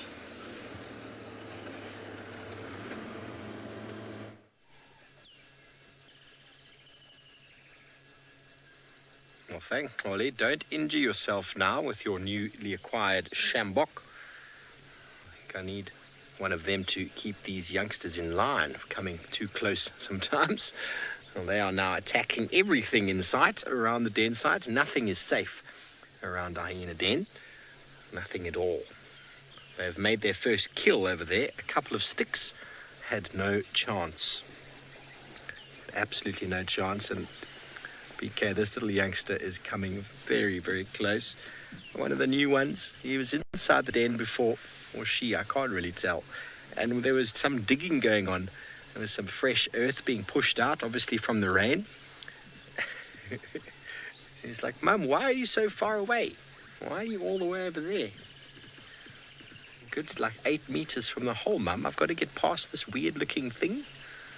There we go. I'm going to brave it. Oh, I don't know. And there's that, like, flight distance, you know, like, can it make it? There's, like, something it needs to get past here. And once it's past, it'll get to Mum and everything will be fine. It's not quite sure. She's just too far away from the den. They know that safety is in the den. They know that they need to be able to run back there in case of danger. They're looking very longingly at Mum, going, Mum, come on. Are you going to be braver this time? I'm going to be braver. Come on, my cousin's over there. Surely I can make it. Surely I can make it. A little bit more, little one. Go say hello to Mum. Go say hello. Come on. Oopsie. Plonk just chased her. Plonk, that's not very nice. Trying to venture out of the den.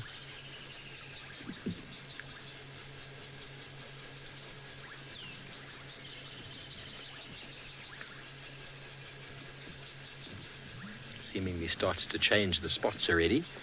Seems like a lot of the dark fur around the head area is starting to change. Might be due to just a lot of licking.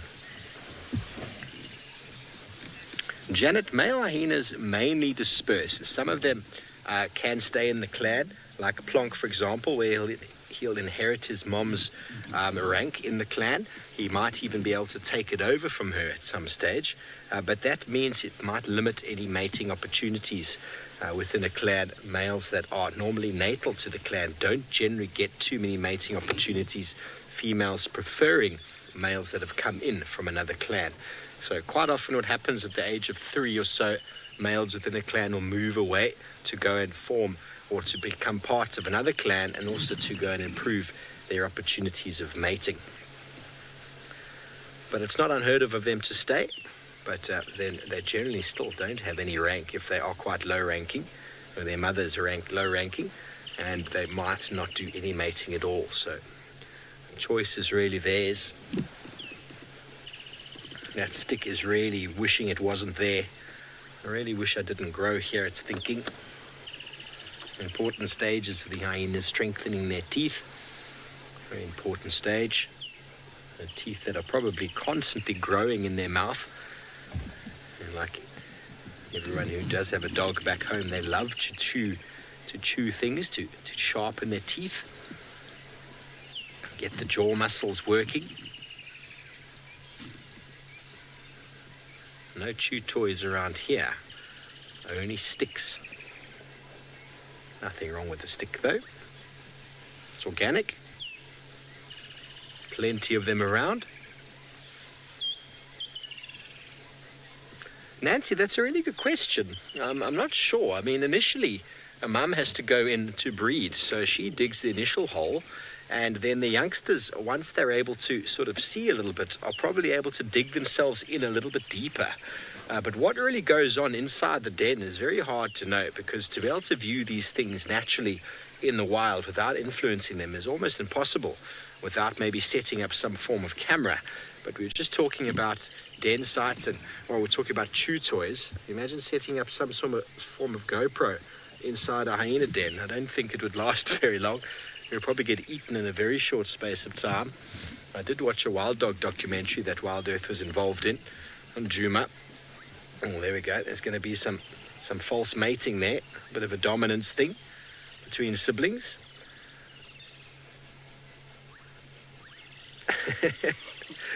And the wild dog den had what seemed to be a GoPro or something inside, and was able to show the mum and all her offspring in the early stages. But it didn't show them at an older stage. So it probably got to a point where the youngsters were so inquisitive, they ended up eating it. So it's probably one of those things that you'd have to sacrifice if you want to keep any form of camera equipment. Well, you need to know if you put it inside of a den site, it's going to get eaten. But I haven't found anything that details too much about what goes on inside. There's lots of theories and ideas. People talk about infanticide, siblicide that happens between offspring in the den, where the bigger of the two will often kill the other. It's not something I've ever seen, something that's spoken about, but what goes on inside the den really is another matter. Obviously, it could be quite intrusive to get inside there, to send some form of Ronald the Rover inside. No doubt, if it did get past the line of defense, it would definitely get eaten. But the channels and tunnels inside are probably quite elaborate. The Plonk, his cousin, just came charging past. They have got themselves a stick, which they are now going to compete over.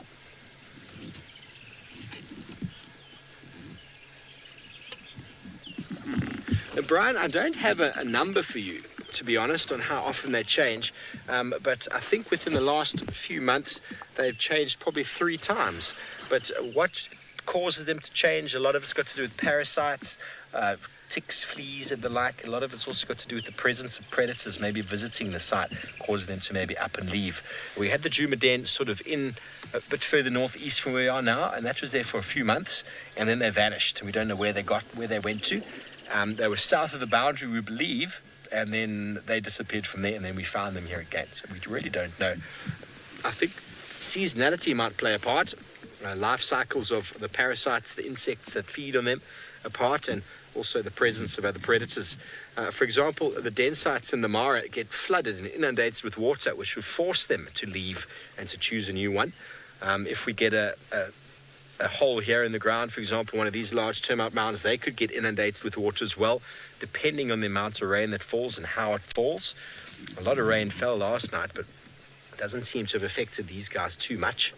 But that'll all play a part. Seasonality, rain, other predators, parasite loads. I don't think there's any sort of hard and fast rule. The hyena says, okay, cool, it's been 2 weeks, let's go. It doesn't quite work like that. Jude, you are looking very, very sad with life. So some of the tweets coming through mention that there's a video on hukumuri, wild dogs and hyenas fighting, and potentially on elephant plains. which is very, very interesting indeed. Very interesting indeed. I haven't managed to watch it yet because I'm in quite a low signal area, so I can't see that video yet. Those of you who've posted it, thanks for sharing. And what a hive of activity we are having here today. This is probably the most active I've ever experienced a Hyena Den. And I think the cloud cover pulling in has got a lot to do with that. But it'd be nice to see some of the other adults coming back. And we see how June interacts with them when they do.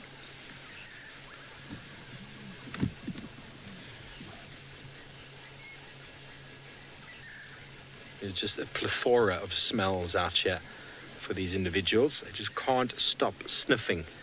Obviously, having an adult on site makes it possible for them. Without the adult, they are always hiding inside. Okay, well, I'm going to maybe try reposition. It seems like all the action's happening on that side, and while we do so, let's go to see if Sydney's flat cats could get any flatter.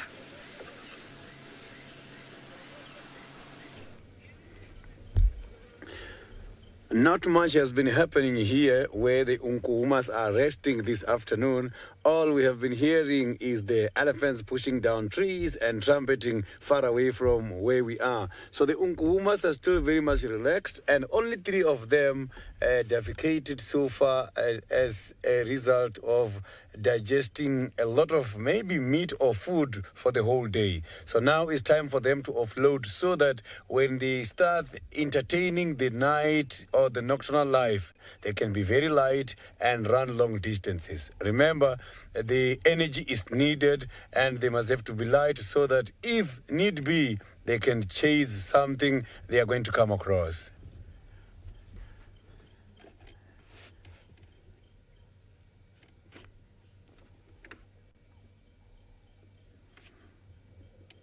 So this is a strategy.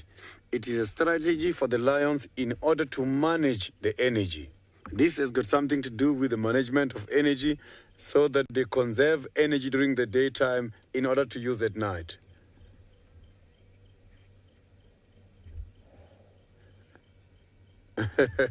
Firefly, that is quite a very lovely question.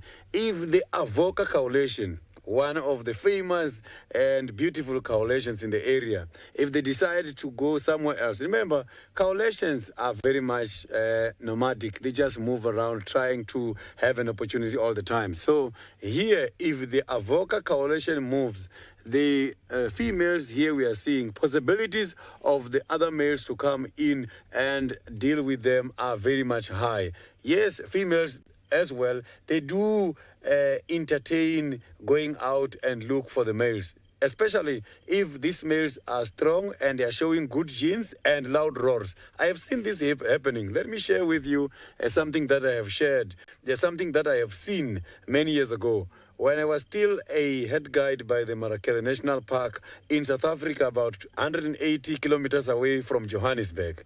One day I was on a guided walk and there was an introduction of these new males because we were trying to avoid inbreeding. So these new males, when they arrived in the park, some of them were very good and big with a black mane, these nice black good-looking males.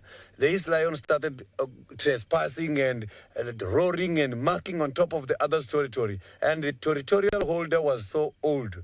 And he was roaring, coming. We were hearing him. And then we had a sighting of these one male in charge of 3 females. And the new rival came roaring. And one of the males voluntarily, one of the females voluntarily went and looked who is roaring, went and joined that one. And suddenly they went, and this old male decided to run away. When that one was roaring, coming, he could hear that here there is a danger coming. This one is too big and is going to destroy me. The territorial holder ran away, and the new male came in. The females entertained him and welcomed him.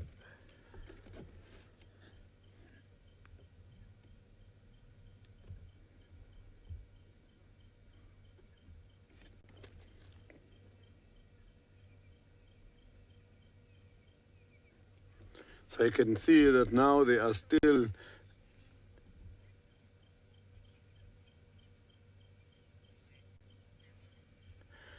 I have heard something about the Styx Pride, but their whereabout, I am not too sure. But I hear that there is a Styx Pride in the area, which is one of the beautiful prides as well. But the chances of seeing the Styx Pride are very much low at the moment. So just same applies to the Talamati. I have last seen them long time ago.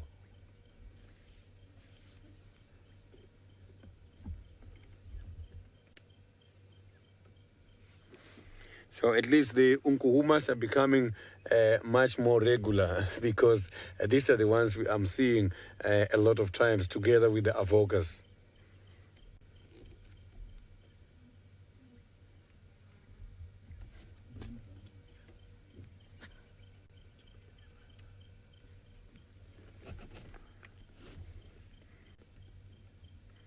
So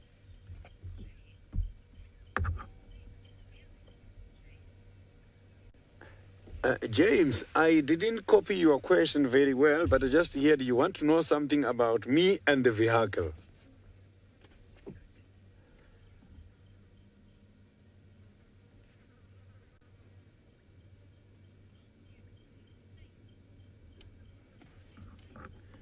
James, that is a very important question. When I am in the vehicle, all I've got to do every time is to remain seated. If I stand here now, I am going to break the shape of the vehicle.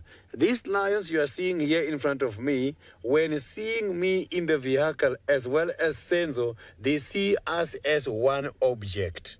When we stand is when we are going to break the shape and they will start to notice and realize there is some movement. So that is why it is important that we remain seated and we move very slowly.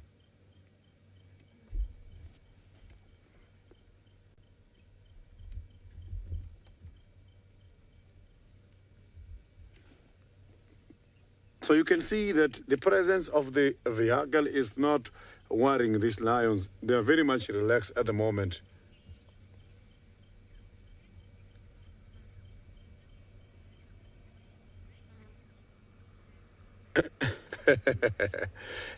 Stemu, the lions, how they talk, we do understand some of the things, but some we don't. Why? Because of the following. They can make loud roars and they can growl. Those are the kind of communication we can understand, that when he's growling like rrrr, when he's doing that, when I'm coming close, he's saying, no, that is enough, keep a distance, I don't want you to come closer anymore. So then we can read that. But also, if you listen to them when they are roaring, we understand that when roaring, they are trying to advertise themselves in a territory. Has got nothing to do with our presence when we are with them.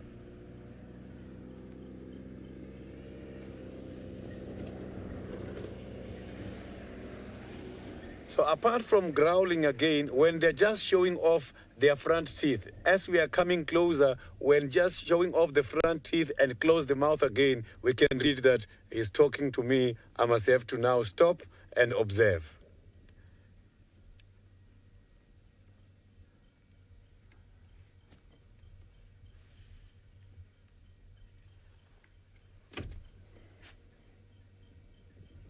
So, but at the moment, they are all sleeping, so they're not showing any sign.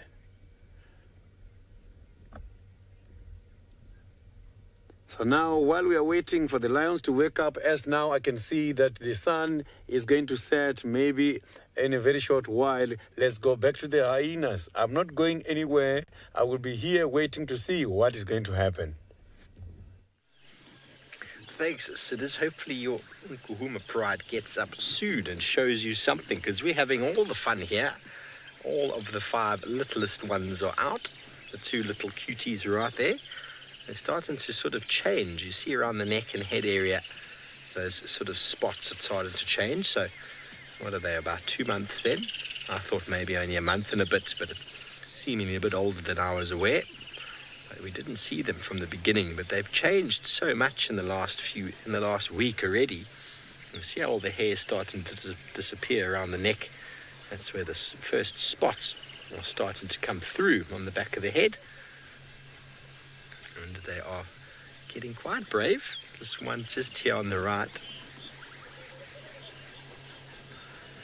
And gates up, so they start changing colours about between 2 months.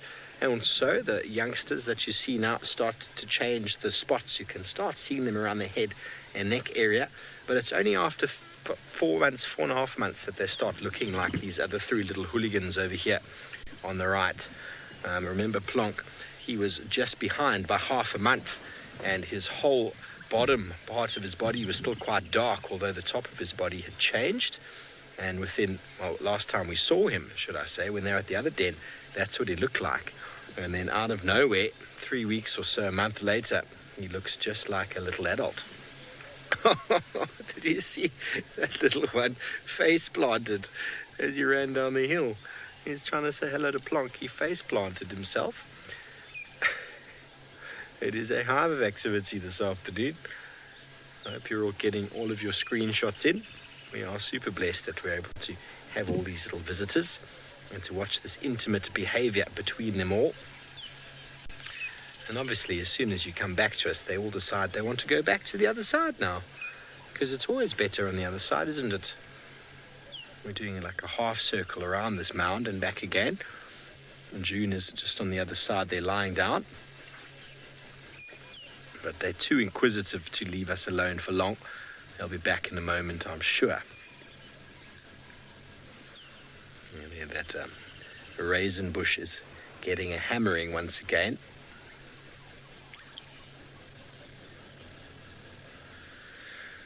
Bumblebee, that's a really good question. I mean, I think it's okay. I really don't have a number for you or a figure for you. I know a lot of the viewers watching have probably got a much better idea of this than I do. I've only been working here for just over a year. But there are no new ones with us. I mean, these are the only hyena cubs that we know of over the last 5 to 6 months. But then they didn't den on Juma, so it's hard to say. I know that there was D1 and D2 that were born the year before, that no one knows anything about them, where they're gone. But I'm sure some of you out there have got your statistics for us and know exactly how many of these hyenas are surviving. I honestly don't know. It's well beyond what I know at the moment. But I think the survivor rate is better than that of lions, due to the fact that they've got the den site. Hyenas only have 2 youngsters. Lions can have anywhere up to 4 or 5 at times. Really depends on the individual. But lions don't have as much success. We haven't seen the Unkuhumas doing very well in the last year, with the last set of cubs perishing to white muscle disease, and then that one individual just not making it through at the end. And Amber Eyes, we believe, has probably had at least 2 litters already since I've been here. She's pregnant again, but nothing. So very hard to say. What we do know is we've got 5 individuals here that are looking good. These 2 youngsters of June are looking very, very cute, BK. Much better than my face, I'm sure. Seeing as you've got cuteness overload there, let's keep the camera framed on them, shall we? So they're looking very, very good. It's still early days to say whether these 2 will survive. But I really don't have a figure for you with regards to survival rate. Obviously, having 2 hedges the bets against 1 not making it. Plonk being only 1. We don't know if he had a sibling. And then the other 2 for Pretty are doing very, very well. They're close to 6 months now. So in the next 2 to 3 months, they'll probably be venturing away from the den, looking for food for themselves. But we're talking about the absence or presence of Pretty. Have we seen her, haven't we? This is one of her youngsters here. They're still looking in good condition, which means she's clearly been around to feed them, because hyenas don't cumulatively suckle. It will not provide milk for their sister's offspring, not at all. So for them to be looking in as good a condition as Plonk means that Pretty must be visiting the den and providing them with food. This little one can't get enough of the camera. I wonder if it realizes how cute it is.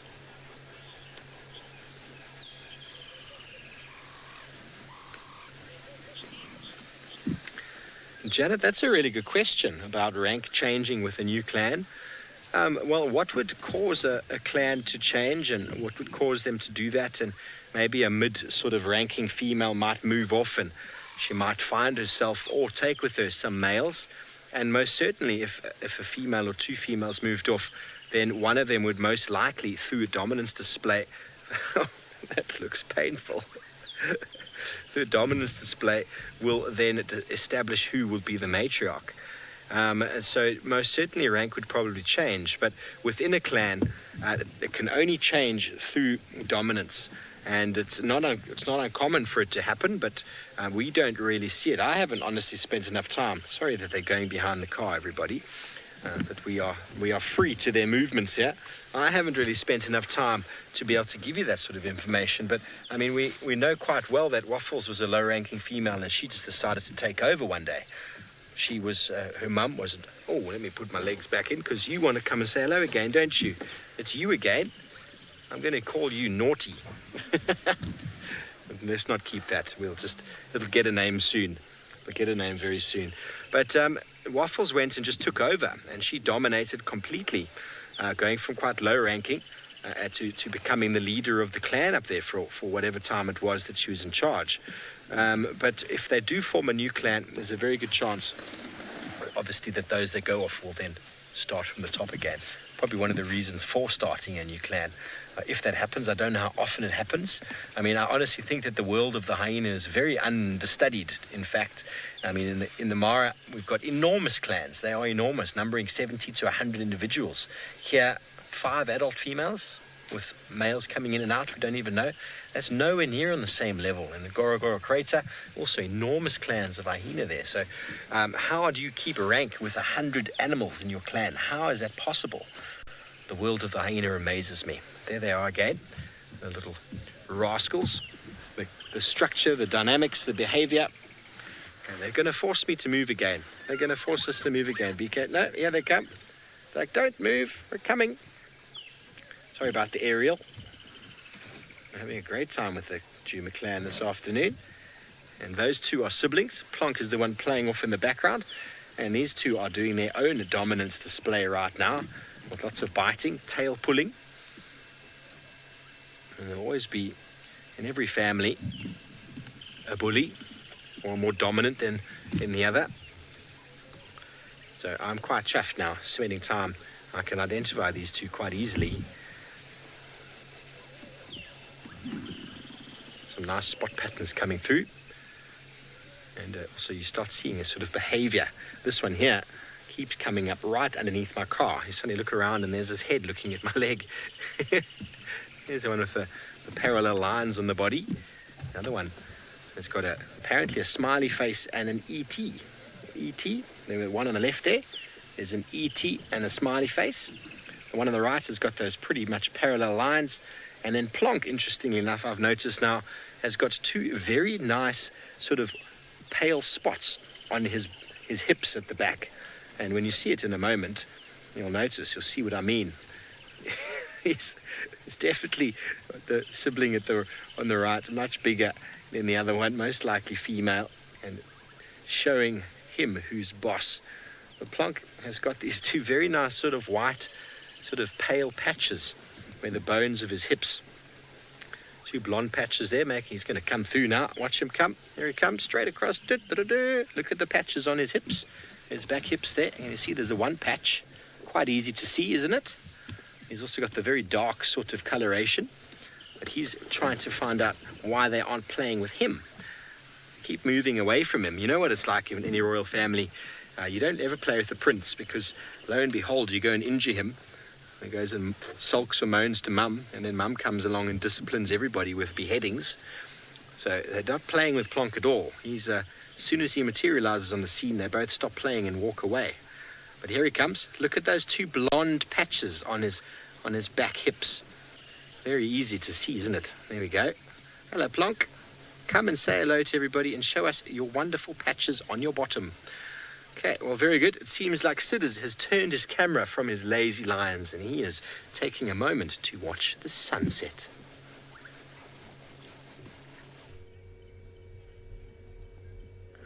What a beautiful sunset. You can see that the sun is burning in the middle of those clouds there. Look at that colors there. A nice reflection of the sun there. So The sun is going to lead us to the beginning of the nocturnal life. Soon as the sun goes down, the hyenas are going to start calling, the lions are going to start roaring, and the leopards are going to start sowing. It's going to be lovely here in the wilderness.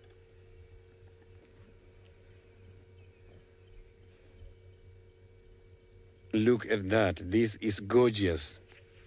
I always tell people the sunset never gets old. And thank you very, very much, Senzo, for such a beautiful shot.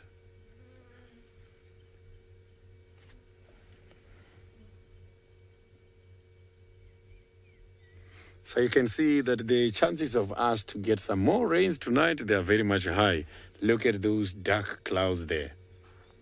So that is where the thunderstorm was taking place earlier. When we started, we could hear it is raining somewhere not far. Look at that.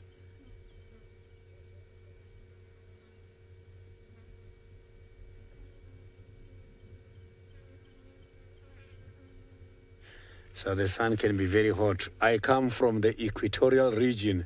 In Venda, the sun, and some of us in the different parts of Venda, we are so very much darker because of the sun.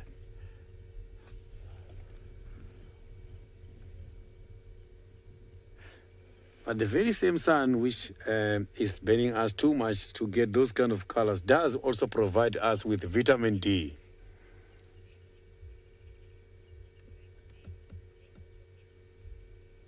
Giraffe girl, I didn't get your question nicely. If you can repeat that. I haven't heard from you for quite a long time.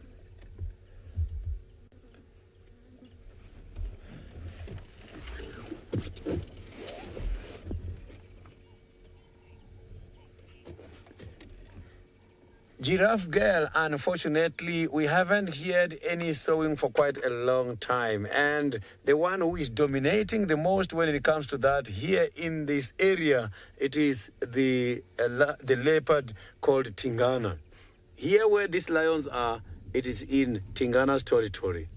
And when Tingana is in here, he's inside the Unkuma's territory.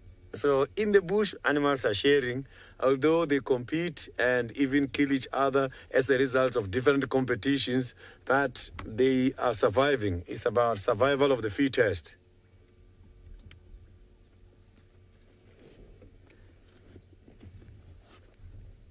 So these predators are surviving by avoiding each other every day. So when the lions are starting to do this now, when they're starting to groom each other and groom themselves, it means now is going to be the time. So the wind now is getting cooler. I can feel it. So the possibilities of this pride to stand and start moving, they are very much high. So they are going to start yawning very shortly here.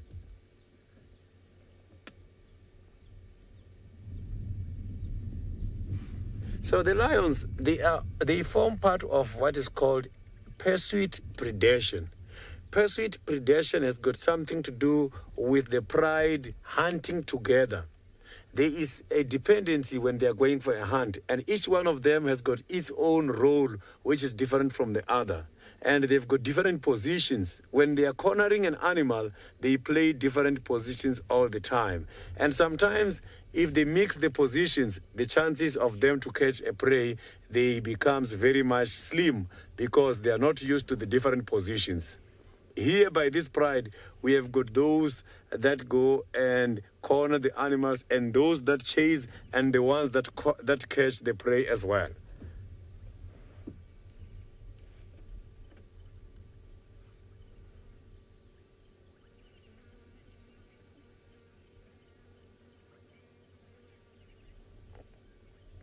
So while I am still waiting, you can hear that I've been saying this for quite a long time, waiting and waiting about what is going to happen. We are going to Toli and hear what Toli is having at the moment. I'm still not lucky yet. I came back to our territory, which is Juma, from Chitwa. Then we are with a guide, which is called Aubrey.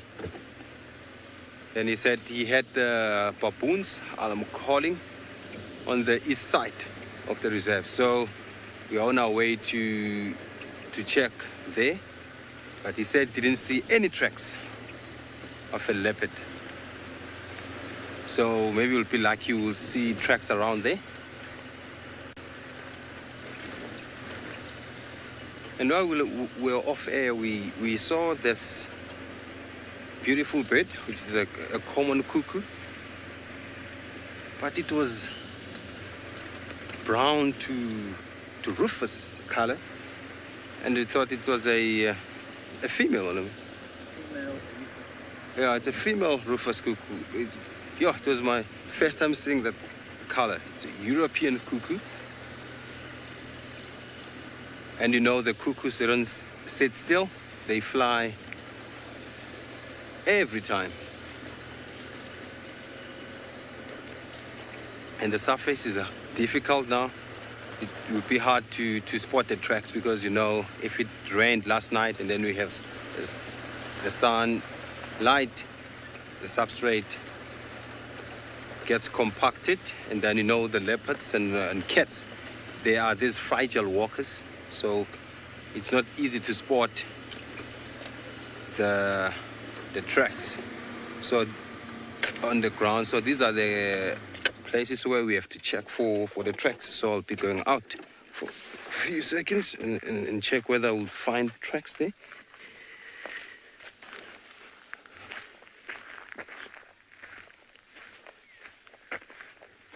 Nothing, only see impalas. Nothing. Impalas and a warthog. Nothing.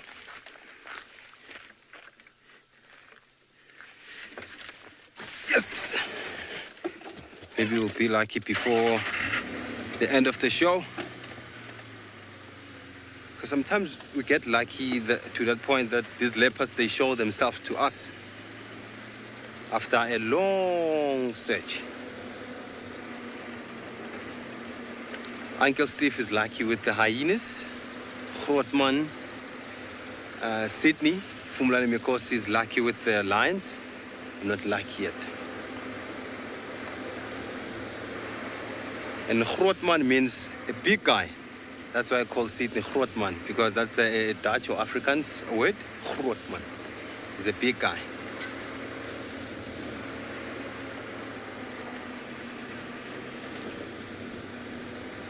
So sometimes you have to rely on luck, because you can see the place is thick, very thick. And the smell, they can tell you, the smell of the wild. Nope. Nope.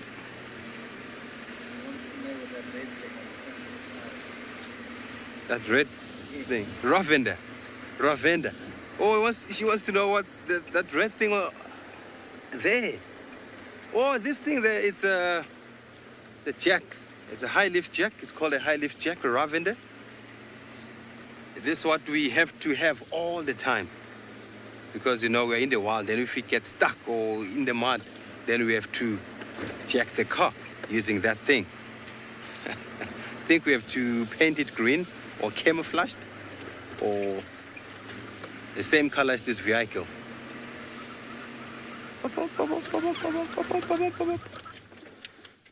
Listen to that. We have this guy here. Listen to that.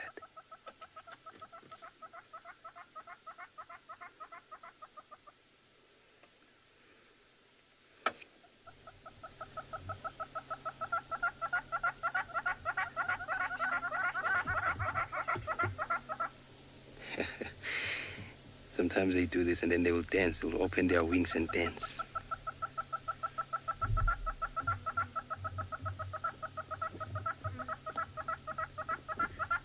Yes. This is called a red-billed hornbill. You can see the beak of the bill is sharp, and then the yellow-billed hornbill has this blunt beak.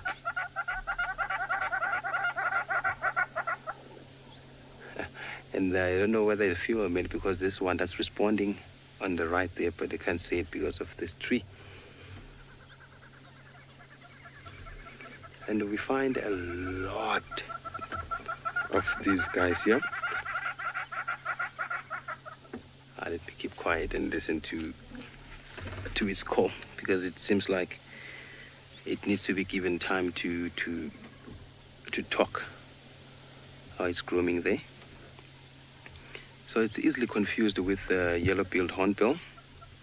The only thing you have to check is the beak. And then we have the hornbill, which is this one, the red-billed hornbill, the yellow-billed, the southern ground hornbill, and this one called the Torcus nisutus, which is a gray hornbill. I caught in a hornbill that is wearing a nice suit because of its scientific name. They might have a nest somewhere here. So let's move forward, James, and see whether we'll be lucky with the tracks. Nice one. Nice call, right?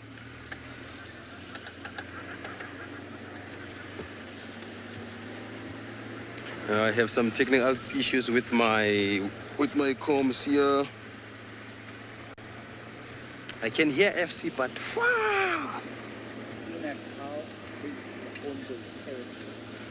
Oh, how scenic! How big is a hornbill territory?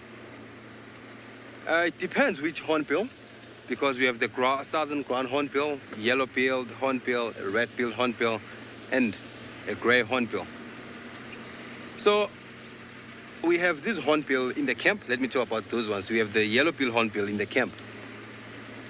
And there are two of them. So their territory is around the camp. They don't want any hornbill around there, because some hornbill they might come, but they will normally chase them away. So I think it can be determined by the food source that they get, because if you check, a territory gets more bigger when there's less food around. And then if there's enough food in a territory, it will stay smaller. That's what, but the actual size of their territory, I don't know.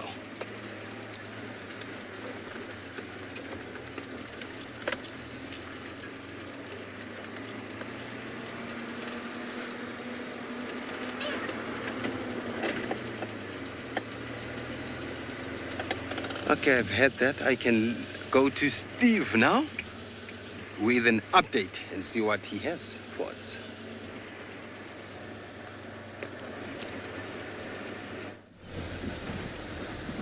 Thank you, Carly. Well, I hope you do manage to find a leopard. We are now searching for a leopard. The den site, something happened, like a bell went ping and whoosh, they all went to bed. They didn't come out again. So we decided, well, let's go and see if we can challenge Carly to see who can find the first spotted cat for the afternoon. Carly, are you ready? 3, 2, 1, go. Leopard challenge is on. Now we're going to see who will be the first one to find a leopard. After the rains, leopards do come back, or they do start moving around to demarcate and reset mark their territory. So it's a great time now that it's getting cool like this for a leopard to be moving around. And as Paulie was talking about with the hornbills, they don't demarcate territories the way leopards do. They don't scent mark. They do this funny thing with their wings. Don't ask me to do that again. But just, I was going to touch on the hornbills a little bit because, well, the hornbills in camp can be quite frustrating because I've got a glass window and a glass sliding door, and James will probably agree as well. The hornbills, they love to come just at the time when you're having a nap, and they come and they attack the window with their beak because they see a hornbill in the mirror, the reflection, they attack it. And they've got a very powerful beak, and it's just this knocking sound. And sometimes they fly right into it to try and shout or fight whoever it is. And sadly, at the end of last year, I actually found a hornbill that I think attacked my car, my mirror on my car, the little side mirror, and ended up breaking its neck. Very sad. Car 1, hornbill 0 in that case. But they do it. They're very well known for breaking mirrors. Ground hornbills will attack another hornbill quite violently. They either accept it in as a a new member of their family, or they attack it and kill it. So any sort of windows, low-lying reflective windows anywhere in the African bush that the large ground hornbills come near, they will break. They will break. You've got no chance. They're able to break tortoise shells, and well, no chance of you not having a window broken. So hornbills, the red and the yellow. The red, we've got them outside my room at the moment, and well, as much as I love them, they're quite annoying at the moment. They've replaced the woodland kingfisher for their loud noise. They make a lot of noise outside my room as they compete for food. One thing is they do catch lots of the insects that get attracted by sort of the lights around our buildings, and they kind of hang out sort of around the building during the daytime, and the hornbills come and clean them all up, which is great. They sit on a chair outside my room and defecate all over my porch, all over my yoga mat. Should probably stop leaving it on the ground. I've started rolling it up and putting it away now. Okay, well, this is Pangolin Track. I wonder where Clawley is. I wonder where he's searching for leopard. This is a great road for leopards, and the one just above us is called Ingwe Alley. Ingwe meaning leopard alley. A great one as well. This one takes us straight to Chelapan in the heart of Djuma, the Mulwati drainage, where we often find lots of leopards moving up and down. So I managed to get a little bit of signal there a moment ago, and I watched that video posted by Nkoro, and it definitely was sort of in the southwest, because when we found Shadulu yesterday morning, all the vehicles we saw on the road were talking about how wild dogs had treed a leopard. They weren't telling us who it was, but wow, watching, there we go, there's some leopard food in the road. So watching those, at least 2 hyenas being assaulted by, and probably, what was it, looked like at least 8 dogs. Definitely we're having a hard time. The hyenas weren't backing down, but poor old Hukumuri was sitting in the tree looking very sad for himself. Funny to see that man turning and looking the victim for a change, with the scrub hair right here. Regarded by the San as a very intelligent animal. Hares are very wily and very sort of capable of determining and figuring out things, and quite a term of endearment towards them. They're very, very, very smart in the animal kingdom, according to the San. Their ability to escape predators being one of them. There he sits. His time of day. He knows he's been spotted, so he's standing very still. Just twitching his nose. His enormous ears. He's just woken up. Scrub hares, as the name imply, will have spent the whole day hidden in some low scrub, hiding away, coming out at night, where they will graze. Often found on the roads, because the roads are a little bit more open. There's a bit of disturbance around next to the roads, which offer quite nice grazing, and also the path of the road offers a very nice sort of social area and an area for them to run on. The sounds of the bush start to change from the daytime sounds to the nighttime sounds. This is probably the time when no doubt that the cubs, or the hyena cubs, went into their den, because June moved off and the other hyenas nowhere to be seen, and they'll be starting their calls, and hopefully the Nkuhumas will be up soon to show you some action. Hopefully they come into Djuma, but we are now on a leopard search. Let's see if Oli or myself, who will become the champion this afternoon. It's nice to compete sometimes. Oli said he's got no luck. It's all about luck. Laura, do you want to know why Kalamba went to Chitwa? I think she's gone looking for Tundi. You know, I think she decided she's been waiting in the same area for long enough. She wants to find out where Mum's gone, and she ventured all the way down to Chitwa the one evening, and then the following day she came all the way back again. We haven't managed to find her again since then. So maybe she found Tundi and they've gone back over into Torchwood. There are landowners in Torchwood at the moment, so we're not able to get across there at the moment. But also with the rain now, there should be some new tracks around. But before these rains fell, the ground after a lot of rain has fallen gets very hard. And unfortunately, a small leopard like that can be very elusive. You know, if you don't find a nice sort of soft area where potential tracks have been put down, the animal can just avoid you completely. I mean, even if you know where she is and you try frame up, she can be almost invisible. So that is the reality, I'm afraid, with these animals. So this is the time of day when we're hoping to find them walking in the road as they start hunting, looking for scrub hares and duikers and impala, as the night time starts to become where they do their thing. We could be lucky.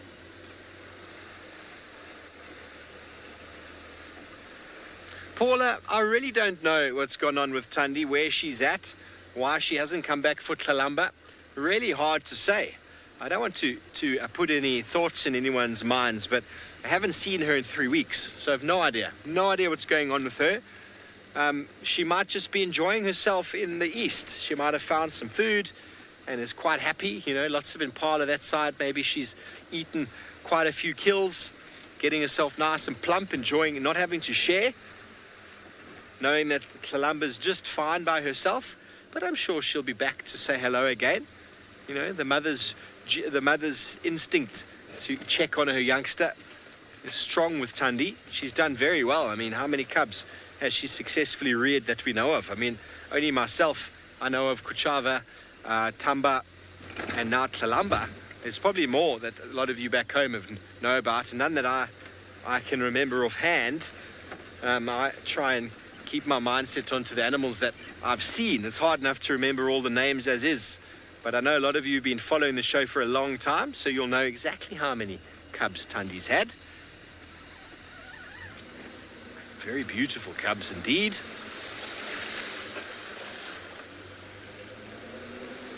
Okay, so we're coming around the corner now. This is leopard country. Leopard country, here we... Oh, sorry. And there's a hole in the ground as well. Okay, well, let's go over to Orly and see what he thinks of the leopard challenge and see exactly whereabouts on Djuma he is.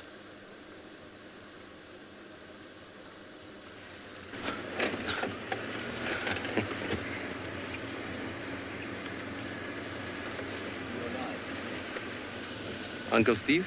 You're live. The challenge is on. Ooh, a cable here. Thank you, Uncle. Uncle Steve, you know what? You need this. The challenge is on. 30 minutes left of the shop. And then I'll be the one who finds a leopard. I'm on my way to a Buffelshoek dam. And maybe we'll see something drinking there. Maybe a cat, maybe a giraffe, antelope, Scuba Steve. Or maybe we'll see Scuba Steve going out. So I've listened and listened to the sounds that Aubrey said he had from the baboons, but I wasn't lucky. So that's why I've changed direction. And then I decided to come to Buffelshoek area. Oh, Scuba Steve. Are you here, my friend? Oh. Let's check. Maybe we'll be lucky to spot something here. Oh, hello, Scuba Steve. I hope we'll be seeing some newborn babies in the future in this dam. Who knows? Because you can see it's a male and a female, and they're probably mating.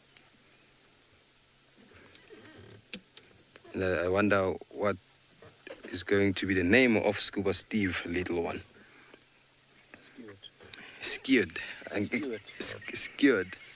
Stewart. Ah! Oh, Stewart. Uncle Jim said Stewart, but we'll see about that. So we have a lot happening here. You see there, this is a gray heron. One of my favorite birds. S-shaped neck. I call them snake herons sometimes because of the shape. And if you can see the behavior of this bird, it's standing. And that's what the heron does in most cases. They will stand and then they will look for a prey swimming. And then they will stab it with their beak. just like the black heron. If you have seen a black heron, I will show it in the book.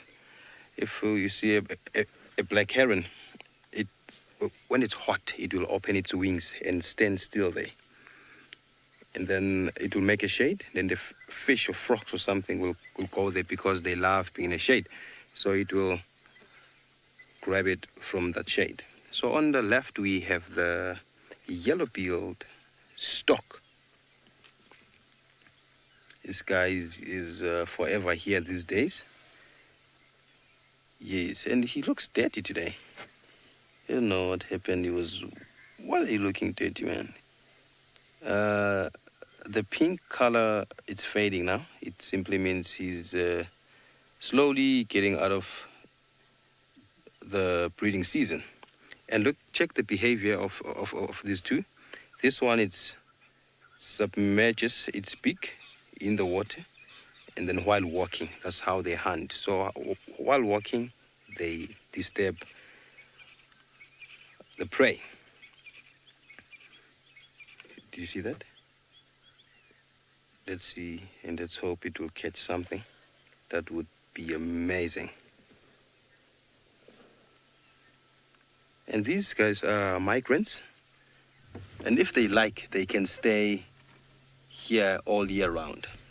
Depends whether they have enough food, but if they feel like migrating, they can.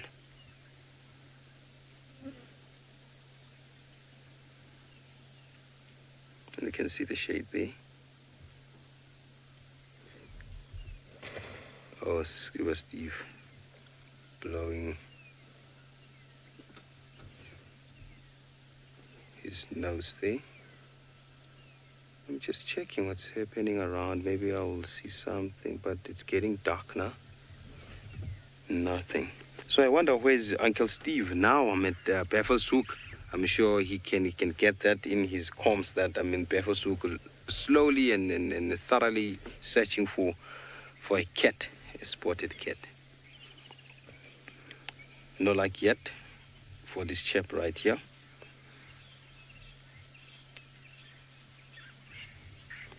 Oh, let me slowly make my way to the place where I'll find a cat.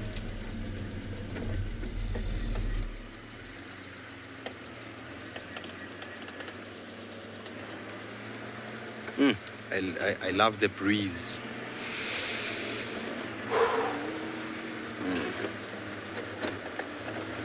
Hello, yellow-billed stork. I wonder how these thin legs carry that big body there.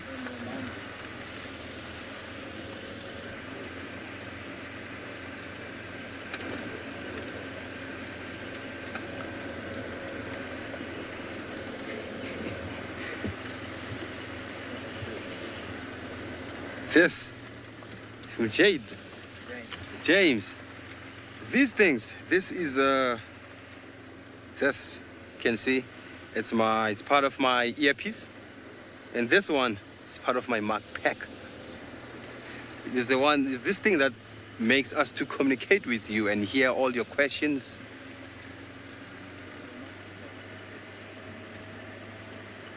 Microphone and earpiece, simpler terms. Yes. So now I won't be looking on the ground because it's getting dark and I won't see any tracks here.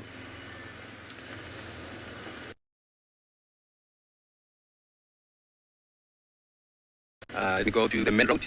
That's the Bevelsoek border. So we'll check from here to that side and see whether a cat went in or went out.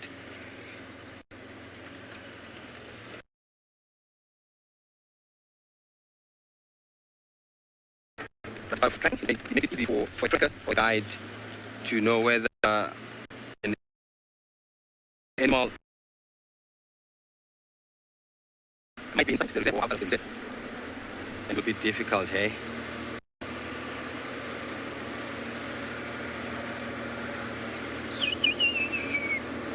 And the birds are making their last calls of the day, preparing to sleep.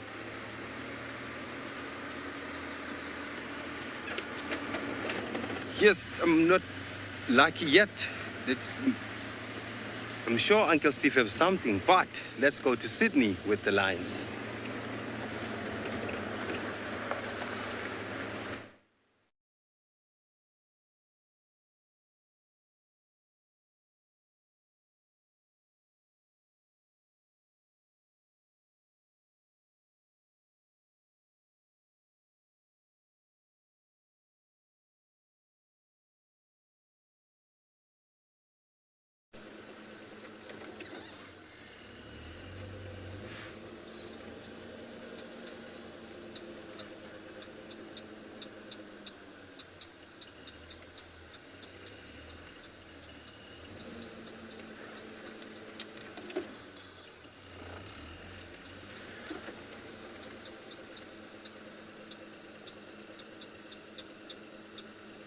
Probably a snake here, eh?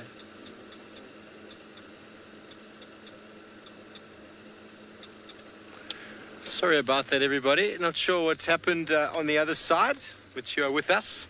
Still no leopard, though. Let's just go have a look at whatever. We had a redback shrike shouting over here, trying to ascertain where the redback shrike. Let's see if you can hear it.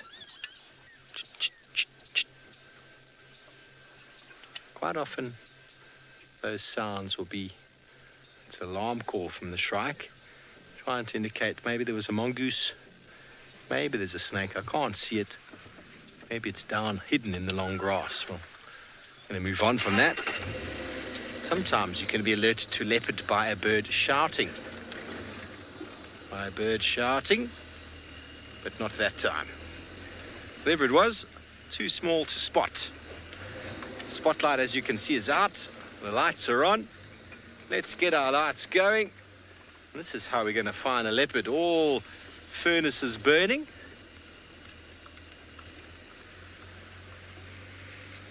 Who are we going to see if we find a leopard? We're looking in an area where Columba spent a lot of time. I haven't seen her now. We haven't seen her for a few days. And she moved south, as we discussed it, but then came back in again. Where she is now, we have no idea. I have been checking the usual haunts, but this is also an area that's quite regularly frequented by Tundi, who we haven't seen as well, I said, for quite some time. No doubt they are around somewhere, everybody, and they will turn up just in time. They're having a little bit of a holiday, you see. They know we don't have a TV show for some time, so okay, cool. We'll just go away for a few days, just take a couple of weeks off. It's in there, right, isn't it? They're film stars after all. A couple of weeks a year. Can't complain about that, can we? Nah.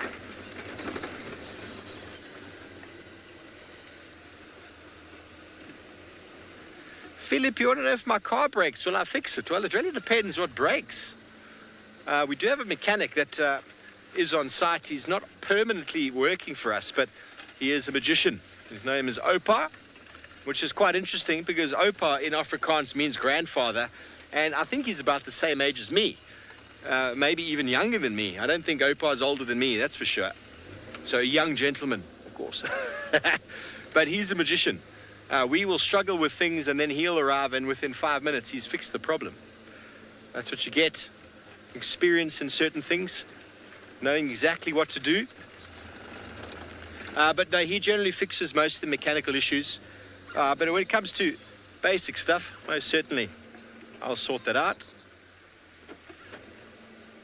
We just got a nyala hiding in the bushes there. So for those of you who are new to safari, the spotlight is out. The objective of the spotlight is it reflects the eyes back from animals. Animals have got this filament or lens on the back of their iris called the tapetum lucidum, which is designed to absorb as much light in the atmosphere as possible to allow animals to see when it's dark. Not all animals have it. We don't, rhinos don't, and apes.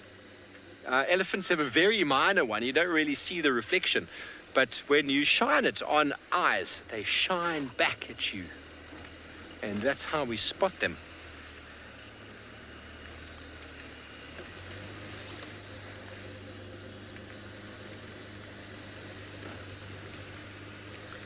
So we're looking for the eyes shining back, and then when we spot them, then often you can know whether it's a leopard or something. But there's quite a bit of discussion about it. It takes a lot of time to get your head around what animal it is.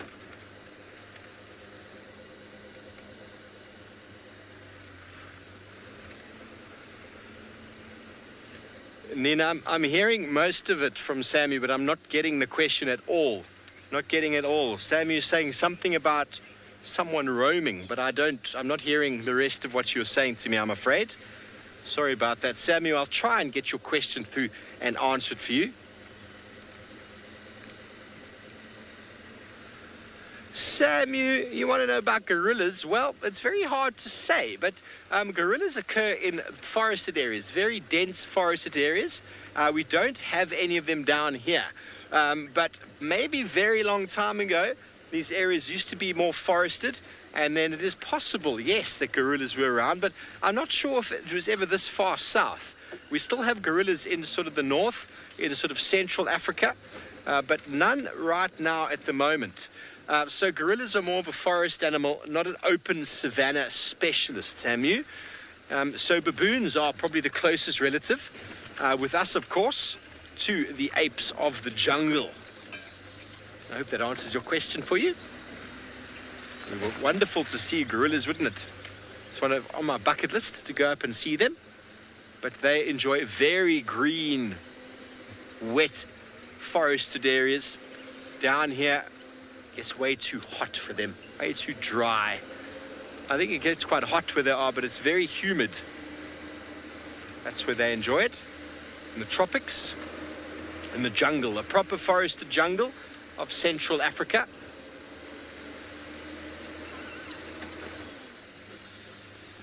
So when the savanna formed, ourselves and baboons were probably the first sort of creatures of that sort of family to have roamed out of the forest, and we moved away from our dependency with trees. Gorillas obviously don't spend too much time in trees. They're very big, but they do spend it still in the forest. They haven't evaded or moved out of the forest, and that's where they spend their time. Okay, well, we've come towards Djuma watering hole. Pan, hoping to find something. Nothing at the moment. This is another last-ditch effort to see if we can find you a spotted cat. We're going to go back towards Chelapan, but then cut west this time. AB, you want to see a bush baby? A bush baby would make up for no leopard? Well, I will try and find you a bush baby. Along this riverine area, just on our left, is an area where we often find them. But I haven't seen one in some time. I don't know what they've been up to. It might just be the fact that the trees are so dense and we just don't see them moving around as we do as much in the winter months. We see them much more clearly because our spotlight shines so much further in. And I was talking about eye shine before. Bush babies have got some of the brightest eyes out here because they've got such big eyes, and they reflect back beautifully. And they've got very big eyes, very big orangey red shine that comes back. And they're one of the easiest animals to know immediately what it is because, well, they're in the tree and then they suddenly whoops and you see them fly like 3-4 meters away. So they're quite easy animal to identify. But when you start driving around and you see a duiker or a steenbok, the size of them and the color of their eyes could quite easily confuse you for a leopard. They often do. It takes a lot of time and a bit of practice to get that down. Because we're just not designed to see at night. That's why we invented these wonderful torches.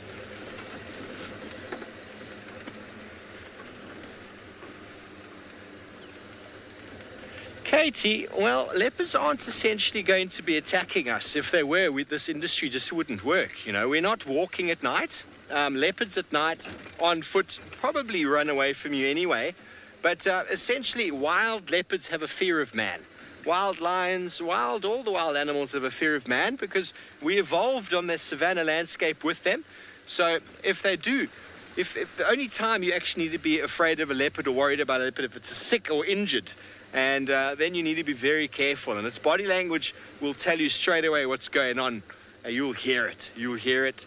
But there's really, if a leopard wanted to jump in this car and pull me out, there's really nothing I could do about it. absolutely nothing. But wild leopards essentially are pretty docile and pretty relaxed to the vehicles once they're habituated. They're not out to get us. We're not on their list of food items, and we don't walking around at night, because if we walk around at night, well, that's just going to put us in the time of day when predators are active. Well, talking about nighttime predators and searching, Paulie is still on the search for his leopard. Whereabouts he is exactly, I'm not sure, but let's go see if he's had any luck. Gave up looking for tracks, but I'm using my spotlight to look and search for the flesh.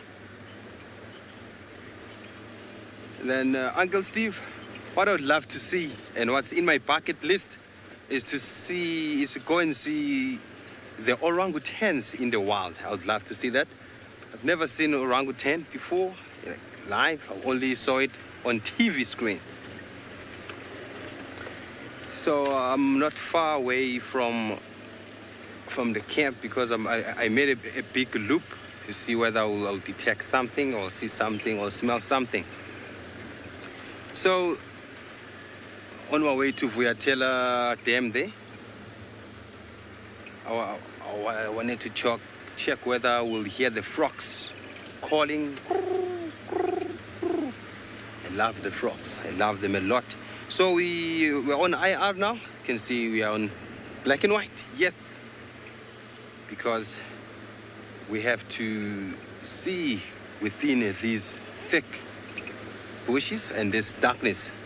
You can see the clouds all over the sky. And what I want to do there is to switch off my car.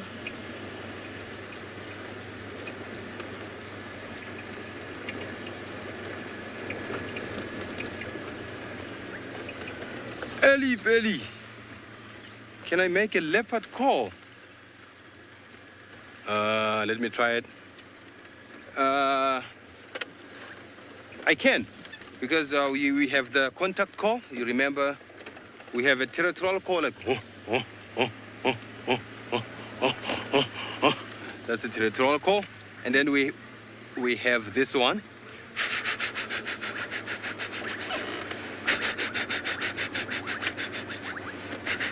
That's when a female is calling for the cubs. So what I want us to do is, I would love us to switch off the lights, even the presenter light, and we'll go with IR. Yes, this is beautiful.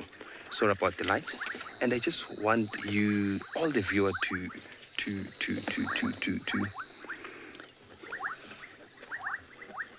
to close their eyes and listen to the sounds of the wild.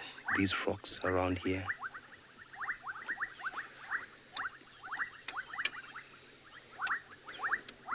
And tell me what you are feeling. I want you to imagine that you are just at the back of the vehicle now. So and I would also love the FC to link away if they need to, but I would like to have a minute or a minute and a half to keep quiet and listen to the calls.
This is magic.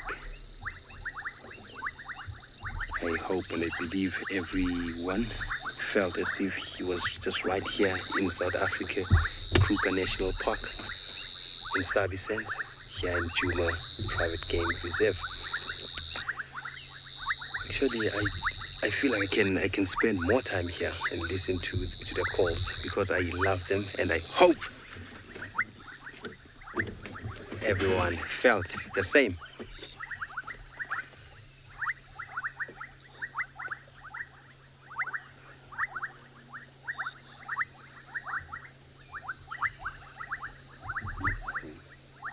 Blissful. Blissful. This is really blissful. This is magic. What must I do now? Must I leave? Yes, let me leave.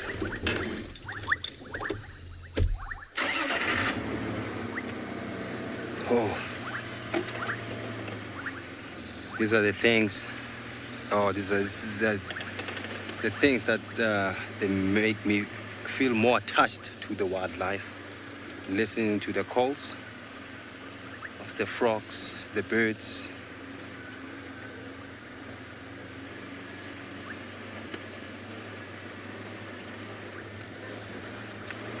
Yeah, this is magic. And it gets emotional sometimes. Did you feel that? But I've also felt emotional.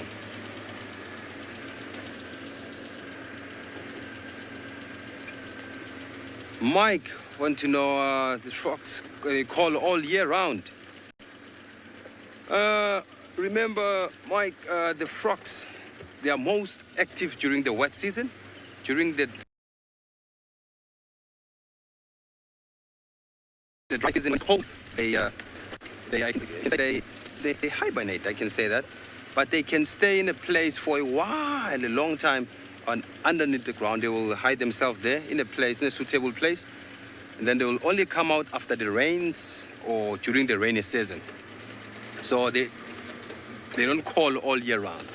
That happens during the wet season.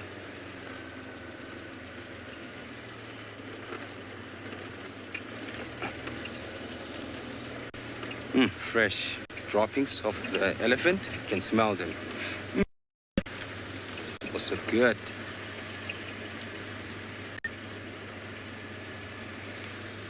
Oh, fortunately I didn't find a leopard, but I've enjoyed the frogs. But for now, let's go to Uncle Steve and see what he has for us. Well, Carly, it's not over yet, my friend. We still have 2 minutes or so to find a leopard, and everyone out there knows. I think there's even a hashtag for last minute leopard. If there isn't, there should be. But we, unfortunately, having difficulty with our infrared light. So that's why you're seeing I am still I might not be in color, depends on what filters have been put on from the other side, but we don't have a working IR light. I don't know why. It is well beyond my capacity to explain. But BK's tried everything he can. But for now, we are just going to drive along and see what we can find. The last couple of minutes in the show, just going to take a left here, go around Quarantine. Maybe we'll get someone moving around in the darkness. Who knows? It's been a very nice afternoon.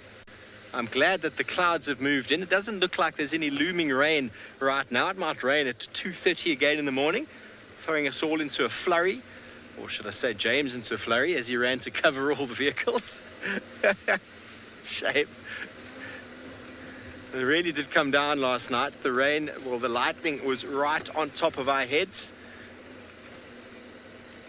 Incredible if you like lightning. If you don't, I think it would have been terrifying. I was quite terrified for a moment. Seb, he had a bit of a fright as well. He was in the bathroom at the time when it happened. Can you imagine? Now he's had to go on some leave to recover from the trauma from standing in the bathroom while lightning rained around his head. Well, it has been a wonderful afternoon with the Juma clan. And we have thoroughly enjoyed it ourselves. BK and I think have been very lucky. We spotted June just at the end. Otherwise, we would have left the Duma clan altogether. But we managed to follow her back, and what a marvellous afternoon we had indeed. And, well, James has had a good afternoon out there with Carly. Sydney with his very flat cats. Sadly, we've lost signal with him. But thank you to all of you for joining us for another Sunset Safari. We'll see you again tomorrow morning, nice, bright and early, for another Sunrise Safari, coming to you live from Djuma and the Mara. From myself, for the rest of the team, thank you for your questions, comments. We'll see you tomorrow. Good night.